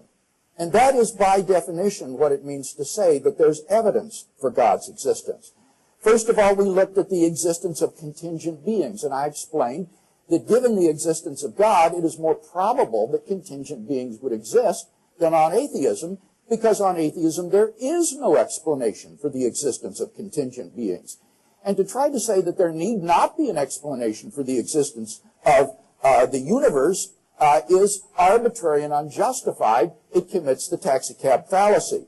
So I think the very existence of contingent beings makes God's existence more probable than it would otherwise have been. Secondly, what about the origin of the universe? I used both philosophical arguments and scientific evidence to show that the universe began to exist. Dr. Krauss dropped his objections to the philosophical arguments. We saw that while the infinite is a useful mathematical concept, when you try to translate it into the real world, it results in self-contradictory situations, and therefore the past must be finite. And we saw, secondly, that this is indeed what science has confirmed. The Born-Booth-Vilenkin theorem shows that the quantum vacuum out of which our material state has evolved cannot be eternal in the past, but must have had a beginning. The Hartle-Hawking model itself that Dr. Krauss has appealed to involves an absolute beginning of the universe. He says, however, that this universe explains how it came into existence from absolute non-being. And I contradicted that by saying that the point from which the universe quantum tunnels is not nothing on these models. Listen to what Hartle and Hawking write in their scholarly article on this. They say the volume vanishes at the north and south poles, even though these are perfectly regular points of the four geometry. One therefore would not expect the wave function to vanish at the vanishing 3 volume. In the case of the universe, we would interpret the fact that the wave function can be finite and non-zero at the 0-3 geometry as allowing topological fluctuations of the 3 geometry. So they're clearly not talking about something coming from nothing. Indeed, I mean, think about it, folks. There is no physics of non-being. That's absurd. There's only a physics of things that exist, that are real. So it's impossible for physics to explain how being could arise from non-being. There is no physics of non-being. And therefore, given that the universe did have an absolute beginning, I think it fairly cries out for the existence of a transcendent cause of the universe, which is most plausibly identified as God, rather than some abstract object. What about the fine-tuning of the universe? Here, Dr. Krauss attacked one example of fine-tuning, the low entropy condition, and he says that this is explicable by a mechanism that determines the fine-tuning. I beg to differ. Robin Collins, who has occupied himself extensively with this, writes, the universe started in a very low entropy state. It is enormously improbable for the universe to have started in the macro state necessary for the existence of life. The various ways of avoiding this improbability are all highly problematic. And in particular, he looks at Penrose's suggestion that the low entropy is the result of a very special law and says that Penrose's proposal has not been accepted by the majority of physicists today. So, look, we've got this universe that in multiple ways is fine-tuned for our existence. And that obviously, I think, makes the existence of God more probable than it would have been without them. It is highly improbable that this fine-tuning is going to go away. Ernan McMullen of the University of Notre Dame says it seems safe to say that later theory, no matter how different, will turn up approximately the same numbers. And the numerous constraints that have to be imposed on these numbers are too specific and too numerous to evaporate entirely. So fine-tuning is a physical feature of the universe, and I think it's better explained by God. Quickly then, what about moral values and duties? Here Dr. Krauss said you can define kind and compassionate independent of God. Of course you can. That is a question of moral semantics. Mine is an argument concerning moral ontology. That is to say, not the definition or meaning of terms, but their grounding in reality. And apart from God, there is no foundation for objective moral values and duties. Therefore, if you believe that they exist, then you should believe in God. Finally, the resurrection of Jesus. He's never denied those historical facts concerning the fate of Jesus of Nazareth. And that gives good reason to believe that the best explanation of these facts is that Jesus rose from the dead and was who he claimed to be, and that entails that God exists. Thank you, Dr. Craig. Dr. Krauss, your summary? Just so you know, I want to show that last little bit, if you want to put my computer up in a second. Okay, good. We'll get to Richard Feynman in a second.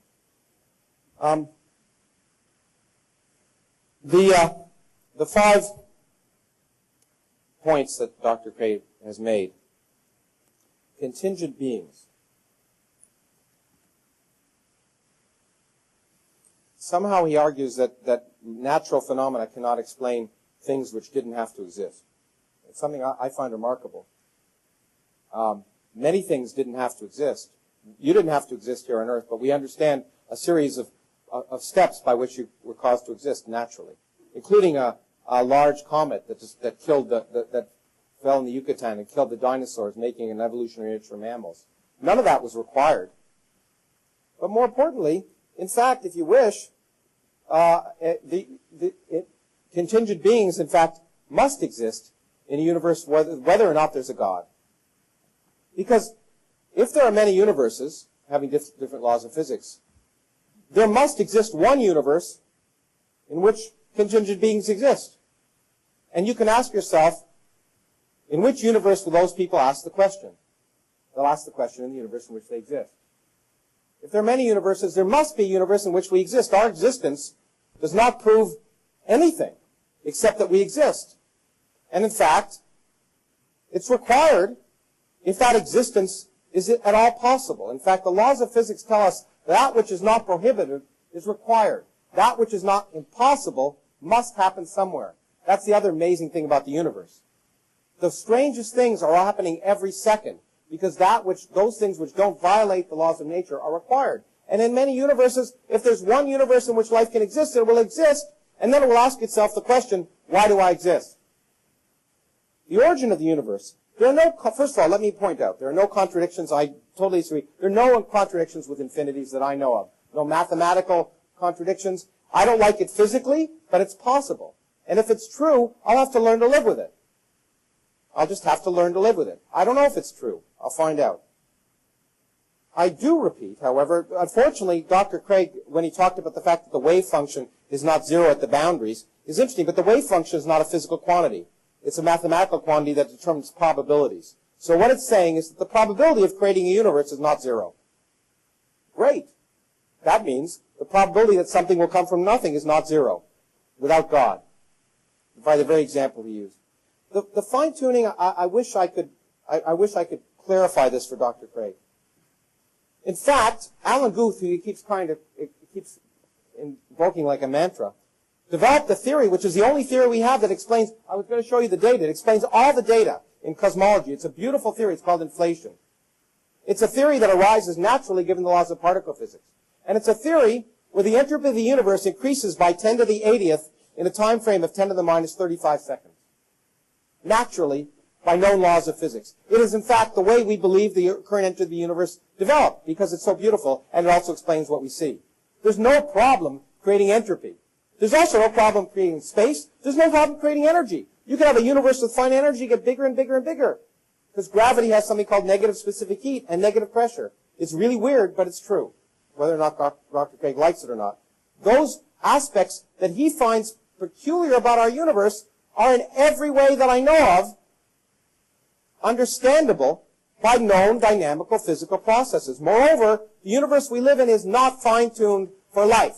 No one knows that because we do not know the different kinds of life that can exist.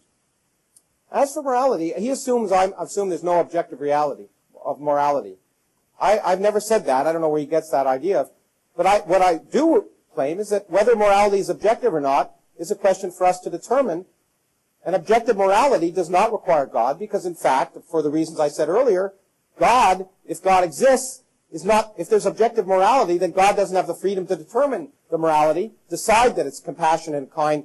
Well, some people think it's compassionate and kind to sexually molest and disfigure young women. It's compassionate and kind to ensure that they do not enjoy sex. That's compassionate and kind. Their God tells them to do it. Okay? I think you would agree that we just should get rid of the middleman and decide what's compassionate and kind on the basis of common sense. As for the resurrection, let me make it clear right now. By far, since all of the evidence, the historical evidence, is determined by anecdotal eyewitness arguments made by eyewitnesses 50 years after the fact, it is far more likely that the resurrection is imagined than real. Just as I think Dr. Craig would argue it's far more likely that Muhammad didn't rise to heaven on a horse, but someone said he did, and people believed it. And the fact that people believe it, the fact that people are willing to die for it now, means nothing any more than it does in the fact that people are willing to fly planes into New York because they believe that someone rose on a horse to heaven. And I know Dr. Craig doesn't believe that because I've heard it.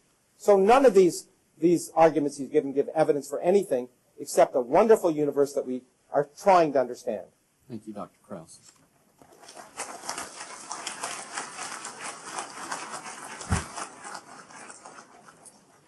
At this time, I would ask you, the audience, to perform your role as members of the jury. The arguments have been presented. It's now your duty to decide whether there's sufficient evidence of the existence of God. If you would take your comment cards. You are the sole judges of the weight to be given to the arguments of each panelist. In deciding whether or not you believe there is sufficient evidence of the existence of God, you should use the same tests of reliability that you apply in your everyday lives. Consider whether or not the positions are reasonable and whether or not they are consistent with other arguments made. In other words, apply common sense. The question is whether or not the greater weight of the evidence supports the existence of God. The greater weight of the evidence refers to the quality and convincing force of the evidence. It means that you must be persuaded considering all the evidence. Either it's sufficient to support the existence of God or not. If you're persuaded that by this evidence. There's greater weight of the evidence that God exists, then it would be your duty to answer in favor of Dr. Craig's position, and if you're not so persuaded, you should answer in favor of Dr. Krauss's position. After you've voted, please fill out the remainder of the comment card. Feel free to provide any honest comments you have about tonight's program, and at the end of this program, you will be able to drop your cards in a bucket as you leave. We'll take just a minute to allow you to do that.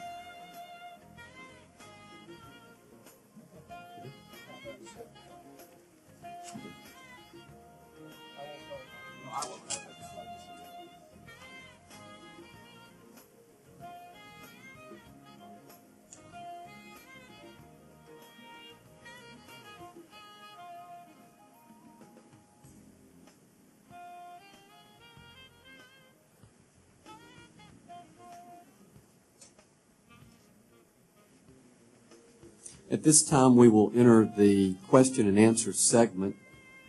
During the question and answer segment, you'll be given the opportunity to ask questions of our panelists. Let me emphasize that this is a time for you to pose a question and not a time for you to make a statement. If you launch into a commentary, I will interrupt you. The panelists to whom you address your question will have 2 minutes to answer, followed by a 1-minute rebuttal by the opponent. We will alternate microphones. We will continue until our 30 minutes expires. You'll see microphones in the aisles. You figured it out. You're already standing there. If you have a question for Dr. Krauss, use the microphone to your left. If you have a question for Dr. Craig, use the microphone to your right. You have 30 seconds to pose the question. Again, let me state questions, not comments, and be respectful.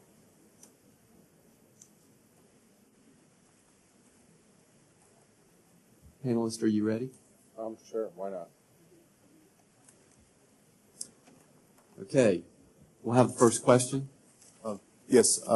Dr. Krauss said that if he saw the stars rearranged in the sky to say, I am here, he would consider that possible evidence for the existence of God. My question, Dr. Craig, is what evidence would you consider that says that your position on the existence of God is not true? What evidence would I consider to disprove the existence of God? Yes. What evidence can you make? Well, I think one of the most powerful arguments against God's existence would be the problem of evil. That was alluded to tonight. If you could show that it's improbable that God has morally sufficient reasons for permitting the evil and suffering in the world, that could count. If you could show there was some kind of internal contradiction in the concept of God, that would count, obviously, against God's existence. So those would be a couple of arguments that one would typically hear if tonight we were debating, is there evidence against God? But that wasn't the topic tonight. Thank you. Hang on. I get my minute? That's correct. I'll be even stronger, or actually I'll be the opposite, of course. I don't think you can disprove the existence of God. That's the problem. I think it's absolutely impossible to disprove the existence of God. There's evidence, positive evidence of the type I claimed, or God making a YouTube video during an era when there's actually an ability to record evidence, not just hearsay. And so I think I can't disprove the existence of God any more than as Bertrand Russell said, I can disprove the possible existence of a teapot orbiting Jupiter right now. I can't disprove that right now. Can't. But on the basis of everything we know, is it likely? That's the kind of question we can ask. And as I say, that me and the preponderance of scientists around the world think that there's no evidence for God. That's, however, I repeat, different than saying there's no God. I didn't come here to say that. I just asked if there's evidence. Okay. Thank you. We'll hear from this side. My question is for Dr. Krauss. You touched on this a little. Arguments for religion often fall into two categories. The first arguing that for the existence of God. The second arguing that if a God exists, it would care about us or be the God of a particular religion. Which class of arguments do you find weaker? Those saying that God exists, or those stating that given the existence of God, it would be a particular God? Thank you. Well, I think the second argument is clearly weaker because the only difference between an atheist and a Christian is that the Christian is an atheist about every other religion, And if I called myself an atheist, just one more religion I don't believe in. But the point is, I actually think deism, that the possible existence of a divine intelligence, is not an implausible postulate. And I won't argue against it. It could be. I mean, the universe is an amazing place. The question is there evidence for that? That's what we tried to debate. So I think the possible existence of a divine intelligence is perfectly plausible and addresses some of the perplexing issues associated with the beginning of the universe. And it may indeed, ultimately, we may find that it's required. But the relationship between that and the specific God that some people believe in here and the specific God that other people believe in here is obviously a problem, because not everyone can be right. And everyone believes as fervently, most people who are fundamentalists in their religions believe as fervently that their religion is right and everyone else is wrong. And they can't all be right. And the point is that they're probably all wrong. In fact, I should say it more clearly. Science is incompatible with the doctrine of every single organized religion. It is not incompatible with deism, but it is incompatible with Christianity, Judaism, and Islam if you take literally the doctrine and completely the doctrine of the scriptures of those religions. I'm not sure I understood your question. Could you rephrase it?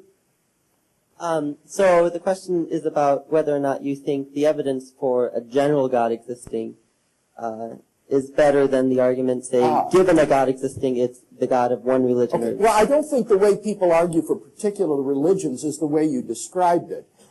But I do think there's a multiplicity of arguments for monotheism or deism, as Lawrence Krauss described it. And the first four arguments I gave would be arguments for a kind of generic monotheism, a creator, a designer, a necessary being, a ground of moral values. The fifth argument that I gave would be the one to say that this God has revealed himself, especially in Jesus of Nazareth. So I think there are more arguments for theism in general than there are for any specific type of theism. But that being said, the evidence for Christian theism is actually very good, especially when it comes as the capstone to a case in which you've established a creator, a designer, a ground of moral values. Then to say that that being already proved has revealed himself in Jesus, I think becomes very plausible in light of the resurrection. Thank you. We'll have a question from this side now. Hi, Dr. Craig. Hi. Throughout this debate, I noticed you concentrated on formal logic instead of science, which talks about the evidence. My question is, through logical argumentation, how would you prove a necessity of purpose or grand design if you were to assume that there was an ultimate cause? How would I argue for the existence of purpose and design? The necessity of purpose or grand design. Well, I'm not sure I would argue for the necessity of them. What I would argue is, as I did in my debate with Richard Dawkins, is that if God does not exist, then ultimately there is no purpose for the universe. But that if God does exist, then it follows that there is purpose for the universe because God created it for a reason. So I would see the question of purpose as depending on the existence of God. It's a conditional claim. If atheism is true, we exist to no purpose, everything will perish in the heat death of the universe. But if there is a God who exists, then that provides grounds for thinking that he has created the world for a reason. And on Christian theism, it's for the reason that we can know God personally and be in relationship with him. The fulfillment of human existence is found in relation to God. So I see the question of purpose in life, or meaning to existence, as deriving from the question of the existence of God. Okay, let's see. What is amazing? Well, I don't think formal logic can prove anything about the universe. Formal logic is a methodology, but if we relied only on formal logic, we wouldn't have modern science. We need to explore. We need to let the universe tell us how it behaves. Then we apply rational logic and mathematics. But so formal logic alone doesn't prove anything. Let me make that quite clear. It often leads to, when it comes to the real universe, false conclusions. But the interesting question is, the universe appears purposeless. Everything you can see about the universe, everything we know about the universe appears as if it doesn't exist for us. It appears, so God created a universe that looks like a universe that, in fact, we are just completely insignificant, a vast universe of hundreds of billions of galaxies made of stuff that isn't us, that wouldn't be any different if we weren't here. The universe would be essentially identical. So the question is, does a universe that appears to be without purpose? The answer is, I don't know. But that's the way it appears. And so God may have just made it appear that way because he wants to trick us. I don't know. Thank you, Dr. Krauss. Next question for Dr. Krauss. Dr. Krauss, Oh, I see. That's the way it works. if infinity implies there's a contradiction, then there must not be infinity. And if God is infinite and there's not infinity, then there must not be. Then, like, according to that logic, there's not God. Is that logic correct? And how does it affect the evidence presented in the debate?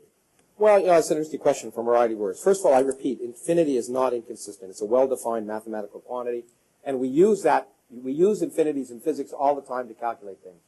So we depend on them in residue calculus and complex variables. We depend on the existence of infinities in order to calculate the electric field around an object. All sorts of interesting things. But the interesting question is, indeed, that's where I talk about in my mind, intellectual laziness.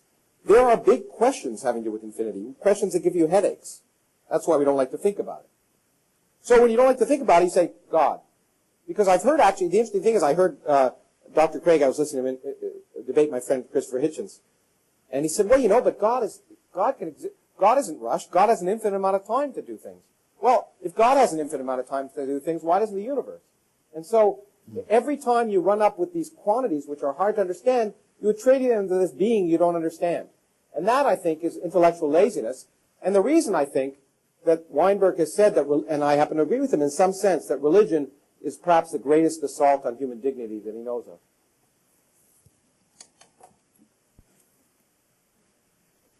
What I argued is that while the concept of the actual infinite is a useful and consistent concept in set theory and transfinite arithmetic, it cannot be translated into the real world, because in transfinite arithmetic you have certain rules that prohibit certain operations like subtraction and division, because when you try to subtract infinity from infinity you get self-contradictions.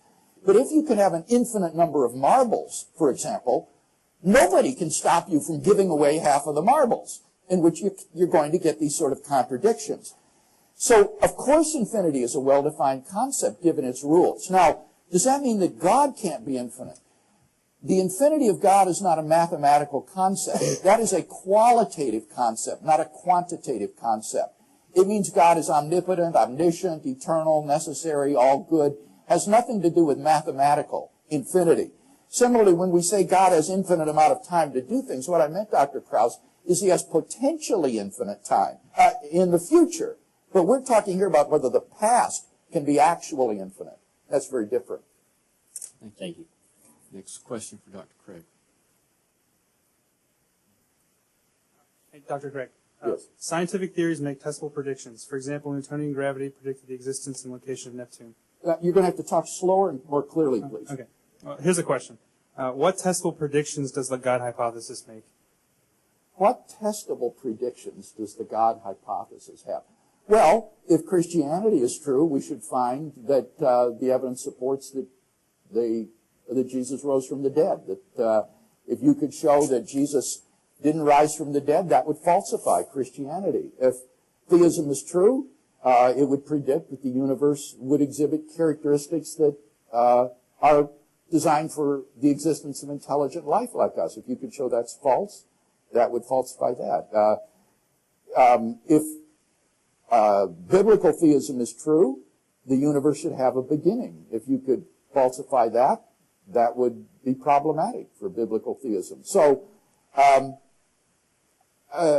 think that the existence of God is something that's definitely related to the evidence. And the evidence that I gave tonight, I think, increases the probability that God exists than if we didn't have that evidence. And that's all I've tried to show. It's a very modest claim. Well, boy, if that's a modest claim. Okay. It's an interesting question. As Dr. Craig pointed out, the answer depends upon your theology. If you're Christian, you happen to believe, maybe you're required to believe in the resurrection. Maybe you're required to believe in a virgin birth, although on a stage with 4 Christians, including someone of the Vatican, I couldn't get a single person to say they've actually believed in virgin birth. Or you may believe that Muhammad rose from a horse to heaven, if you believe that. You might say if those things are not true, that the theology is not true. But that doesn't disprove the existence of God. It doesn't. So God, the existence of an abstract God doesn't make any predictions. In fact, interestingly, I'm surprised to hear Dr. Craig fall into what I would have thought would be a trap, that he just said to this questioner here that God is not physical. God is beyond physical. Therefore, anything's possible. God can do anything God wants, and therefore, there's absolutely nothing that God couldn't do, and therefore, God could smite me right now. Smite me. He didn't, but he could have, or she could have, I should point out. But, I'm sorry, stop. I gotta stop. Okay. Next question for Dr. Krauss. Dr. Krauss, you responded to Dr. Craig about Jesus rising from the dead by saying that it simply could have been imagined. But Dr. Craig said that assuming Jesus did rise, God existing and having risen Jesus himself would be the best explanation. Why wouldn't plenty of other options be better explanations, such as some physical phenomenon we don't know about yet, or actual people having intervened? Those seem more likely unless we assume God exists in the first place. Well, your point is well taken. You have to assume God exists at some level. The question is, what's more likely in the resurrection of Jesus? Something which is real. No one has ever else been resurrected that we know of. No one's actually witnessed it today. People don't die and 3 days later arise from the tomb. It's a historical claim which Dr. Craig says some historians seem to accept. I've debated alien abduction people a lot, okay, and people who believe in aliens. And they believe fervently. They can tell me the exact, everything that happened and all the weird, kinky sexual experiments that were done to them on the spacecraft. But again, to invoke Richard Feynman, what he says about those kind of things is it's more likely due to the known irrationality of humans than the unknown rationality of aliens. And when it comes to the resurrection, the point is that there are many, many claims that are much more simply explained by being imagined, illusion, or in some sense, as you're pointing out, being done by people who wanted to make the person they believed in appear to be God. I'm not claiming any of those is true, but it's quite logical. Just like when someone tells me about an alien abduction, I can say no matter how implausible it is that I can swamp gas or something else caused you to see those flying saucers, the laws of physics tell me it is so implausible that an alien intelligence would be able to create a spacecraft that could come here and would come here that almost any other physical explanation is more plausible. To me, the resurrection is so implausible and also so undocumented that any other explanation is more plausible. In particular, the most likely one, the same one that I think falsely makes people think that Muhammad rose to heaven, the same explanation that I don't believe the earth stood still when a trumpet was blown because it would have killed everyone on earth. There would have been a tsunami. It would have been far worse than anything that happened in Japan. So it's much more likely that these have other explanations. The most likely explanation is that it didn't happen at all. Dr. Craig's rebuttal. The historical facts that undergird the inference to Jesus' resurrection are agreed to by most New Testament historians today. The empty tomb, the post-mortem appearances, the origin of the Christian faith. This is not undocumented. These are not in themselves supernatural. And these are accepted by the wide majority of New Testament historians. So the question is, how do you best explain them? And what I would invite you to do is to look at the work that I've published, as well as others who have written on this, as to comparing the other explanations, like conspiracy theory, the disciples stole the body, apparent death theory, the hallucination theory. Down through history, there have been a multiplicity of counter explanations of these facts, and none of them has commanded the adherence of a great number of scholars, because they all fail in terms of their explanatory scope, their explanatory power, they're ad hoc, they're implausible. They all fail those standard tests for historical explanation that historians use. So once you get rid of your bias against the possibility of miracles, this sort of Humean argument, I don't see any reason to think that the best explanation isn't the one the disciples gave. that God raised him from the dead. Thank you. The next question is for Dr. Craig. Dr. Craig, if the divine commands of God are the objective basis of moral values, how do we find out those commands? And how do we gain access to those objective moral values and know that we've correctly done so? Thank you for this question, because it helps us to draw a distinction that is so often misunderstood and blurred. I said in my last speech, I'm talking about moral ontology. That is to say, what is the foundation in reality for moral values and duties? I'm not talking about moral semantics, the definition of moral terms. Neither am I talking about moral epistemology, which is your question, how do we know the moral values and duties that we have? There, I am completely open to any sort of moral epistemology that someone might want to suggest. Moral intuition, divine revelation, logical inference from the intrinsic value of human persons. I don't carry any brief for any particular moral epistemology. My argument is simply that in the absence of God, we don't have any ground for affirming the existence of objective moral values and duties. And I think that's the position that Dr. Krauss is committed to in view of his determinism and his scientism. Since ought implies can, and on his view, we cannot do anything other than what we do, we cannot say that we ought to have done otherwise. We have no moral responsibilities. And moreover, since science cannot establish the objectivity of moral values, it follows that we have no moral values that are objective either. So in a world determined by this sort of scientific naturalism, there just are no moral truths. It's a moral anti-realism. And if you find that implausible in light of your moral experience, then I think you should agree that God exists. So that's the only argument that I'm making tonight, and not one about some moral epistemology. Thank you, Dr. Craig. Krauss. It's okay. People always confuse us. Let's see. Dr. Craig keeps telling me I have scientism. If that means that I think there's nothing other than science, then of course that's wrong. I also at one point said, and I don't think there's free will. However, we act like we have free will, and I think it's indistinguishable. Because the universe is very complicated, because we're made of 10 to the 24th particles, and we act effectively like we have free will. But what is clear to me from your question and from Dr. Craig's answer is that no one can determine from God what is morally right. Because if you look at different religions, they all come up with contradictory views of what's morally right. So these people who are trying to understand the nature of God that they believe in come up with answers which are completely different. On the other hand, everyone I know that is rational comes up with answers to what should be done based on what they know about the universe, which is the same. So if there is a God that determines morality, what's obvious from human history and from experience is that no religious people can determine the mind of God, because not all of them could be right. Just like the reason I have a bias against miracles is for 30 years I studied the universe and I've never ever known of one. Thank you, Dr. Krauss. The next question is for Dr. Krauss. My name is Daniel Foster, and I'm from the UNC Greensboro Atheists, Agnostics, and Skeptics group.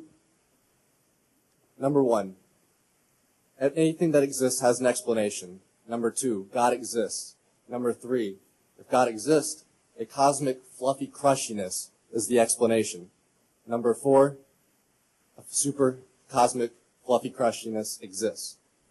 Dr. Krauss, can you explain why that is equally absurd as Dr. Craig's first point in his presentation? I thought you were making a comment. I was sure the judge was going to stop you there, but I was close. Well, look, I think the point you're making. Let me rephrase it in a way that I understand. Is that the question has to arise: what's the cause of God? If everything has an explanation, what's the explanation of God? And you can always ask. You can be like a child and continue to ask that question ad nauseum. Why? And the interesting thing is we don't know the answer. But what seems to me is that what people say is, I get tired of asking that question, so I'm going to stop and just call it God. And that's what bothers me. It just seems intellectually lazy. Because I don't know if there's an ultimate answer. There may be no ultimate answer. That's what I was going to show from Feynman. There may be no ultimate answer to the universe. There may be no ultimate theory. But at some point, if I just stop and throw up my hands and say, God, it's just a lazy way of saying, I don't know. Thank you. Rebuttal? Well, what's lazy is to stop arbitrarily when you get to the universe. That's what's committing the taxicab fallacy, to accept the principle of sufficient reason everywhere else until you get to the universe and then arbitrarily stop there. The theist doesn't arbitrarily stop when he gets to God as the explanatory ultimate. God has an explanation of his existence. Everything that exists has an explanation, either in the necessity of its own nature or if it's contingent in an external cause. God exists by a necessity of his own nature. Even the atheist recognizes that. If a being has a cause, it isn't God, because God, by definition, is the metaphysical ultimate. So, when you get to God, you've reached a metaphysically necessary being which has no cause of its existence, and its existence is explained by the fact that it exists by a necessity of its own nature, just like mathematical objects and other abstract objects. And that's why you don't run into the slushy crush or whatever it is that you were talking about. It would be logically impossible for God to be caused by a slushy crush or whatever it is. I was just trying to escape the circular logic of what you just said. Thank you. Next question for Dr. Craig. I fear my question might be somewhat similar to his. A little louder, please. Yeah.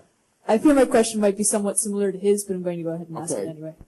So a lot of your argument was based on this question of eternity, how we cannot have an eternal past. Well, that was my second argument. That was only one that was based on it's the one I liked. It's the one I focused on.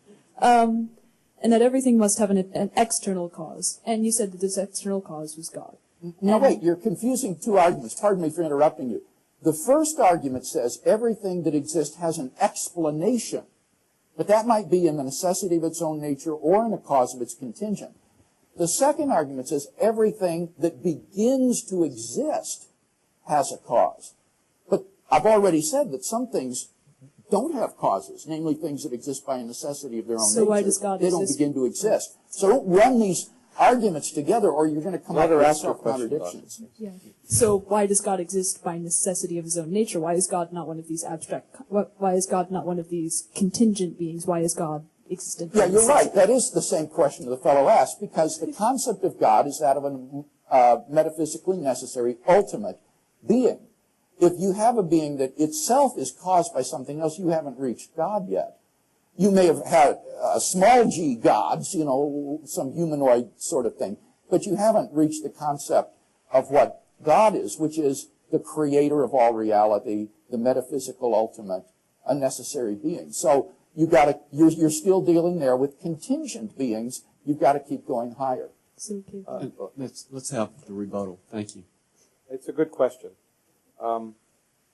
And I think the answer is, I mean, so Dr. Craig has defined God to be something that meets his desire for necessity. So I define the multiverse to be that.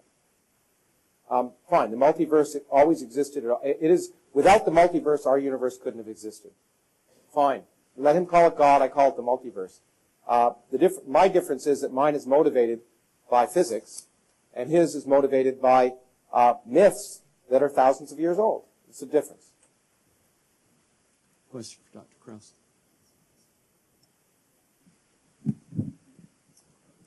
Dr. Krauss, thank you for your time tonight. You have said you don't like philosophy and also that belief requires empirical evidence. On what foundation do you hold to this claim of philosophical positivism? In other words, how do you know that we can only know by empirical falsifiable evidence? Can you prove this empirically? Look, I think you're overstating what I said. I believe the question before us was, what is the word evidence? And I take evidence to be something which can be falsified. So I do not deny that humans that there are many things. What Dr. Craig seems to think is that I think that there's nothing other than science that makes sense in the world. I don't think that at all. But when it comes to evidence and things I can falsify, then the empirical methods are the ways to determine reality. It works. It's worked very well, and none of you would be here today if we hadn't relied on that methodology to to develop the modern world that we have. There are many things that I can't falsify. There are many things that as a human that I may feel, emotions that I may never be able to quantify, that I may never be able to falsify, but they're not evidence in the scientific sense. And to me, that's the question here. Not whether I believe I love someone, or whether I think I'm happy or sad. One day we may have an explanation of those things. I don't know. But I'm willing to believe that there's much more to the universe than science is appropriate to describe. That's perfectly possible. But science does what it does, and it determines nonsense from sense by testing. And that is the key. I just wish that one idea would come through, that we don't determine what's true by what we like and what we don't like and what we wish and what we don't wish. In fact, what I wish for all of you students is that sometime during your time in this university, an idea you hold to be true and deep and at the very core of your being is proved to be wrong. Because that produces an open mind, and that will make you better citizens and better people. Thank you. Rebuttal. Yeah, as I prepared for this debate, I often wish that Dr. Krauss would be more open to the possibility of theism than he appears to be. I think your question is right on target. He holds, or seems to hold, to an epistemology which says that we should only believe that which can be scientifically proven. And as your questions revealed, that itself is a self-contradictory position, because you can't scientifically prove that you should only believe that which can be scientifically proven. So when he says it distinguishes sense from nonsense, that's old line verificationism, isn't it? And positivism that went out with the 30s and 40s. It's a self-defeating position. So evidence is much broader than what science tells us. Science is empirical evidence, but there is moral experience. There is philosophical and metaphysical facts. There are historical facts. And I think that the God hypothesis is so powerful because it makes sense of such a broad range of the facts of human experience, including, but not limited to, scientific facts. Thank you. We have time for 2 more questions. One more here for Dr. Craig. Dr. Craig, in light of physical revelations like the quantized nature of charge, energy, and time, an informational, digital, or perhaps even computable view of the universe is scientifically tenable. Quantum randomness is a concern, but there are scientists who are of the educated opinion that there may be underlying laws governing the seemingly random phenomena. If the universe is fundamentally computable, could that be a viable, consistent theory of cosmogony? If so, what gaps are there left to fill for the God in the deterministic universe? I haven't in any way appealed to quantum indeterminacy being ontic, that is to say, being real rather than merely epistemic.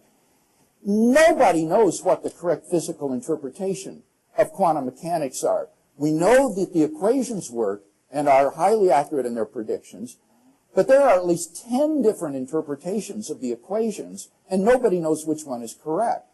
And some of these are fully deterministic, and regard indeterminacy as merely a feature of our subjective knowledge or consciousness.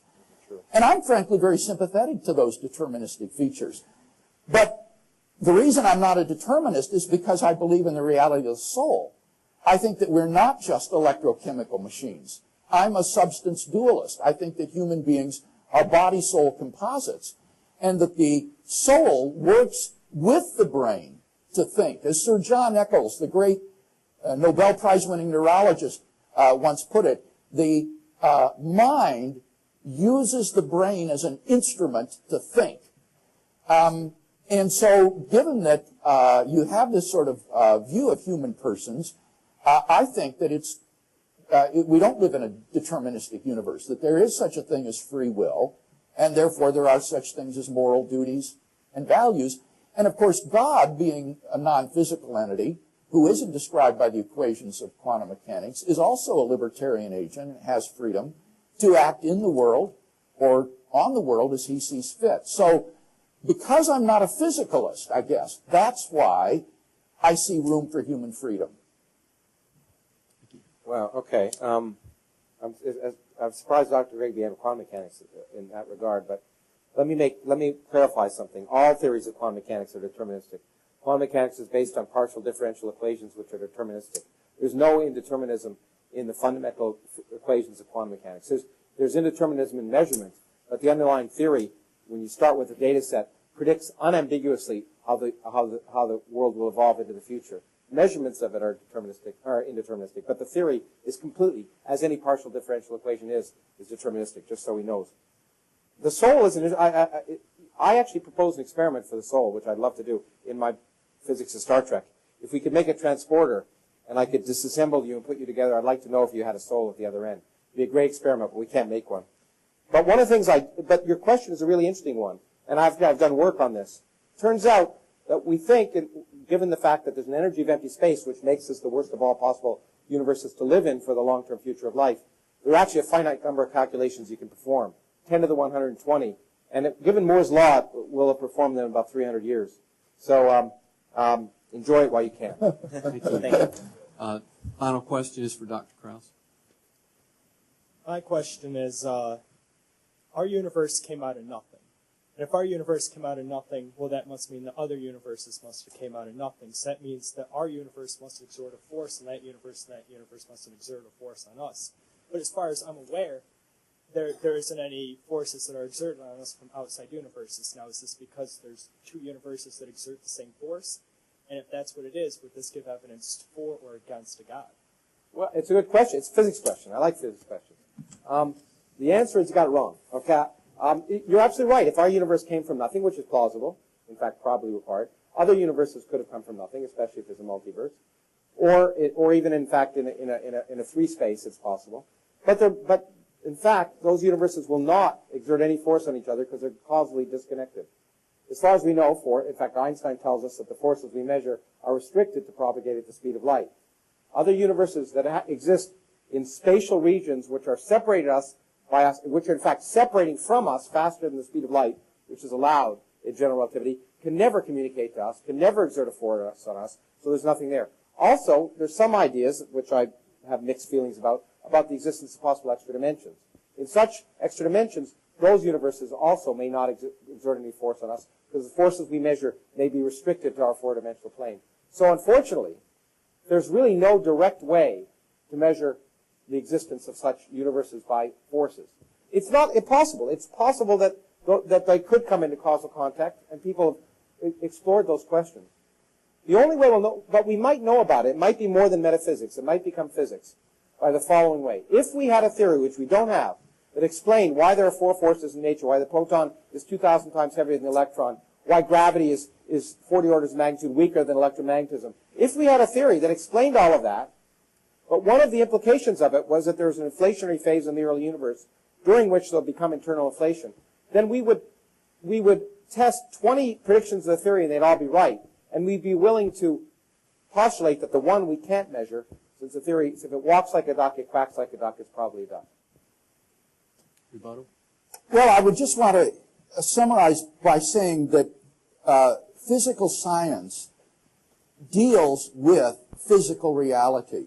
And therefore, it is a gross misuse of ordinary language to use the word nothing to characterize either the quantum vacuum, which is a physical reality, or the point from which the universe quantum tunneled into the current state we have in quantum gravity models. These are not non-being. And when the philosopher asks the question, why do contingent beings exist rather than nothing? He's using the word nothing in the philosophical sense of non-being. And there is no physics of non-being. When the universe comes into being, it doesn't transition from non-being into being. That would exist before it existed. Rather, it is an absolute beginning of existence. And therefore, that points to a transcendent cause, a ground of being in a transcendent metaphysical reality, which I think is most plausibly identified as God. Thank you. I'm afraid that ends our time for questions. I'd like to thank each of you, the jury, for your attention and your questions. Thank you again, Dr. Krauss and Dr. Craig, for your part in tonight's program. Let's give each of them a round of applause, please. Thank you.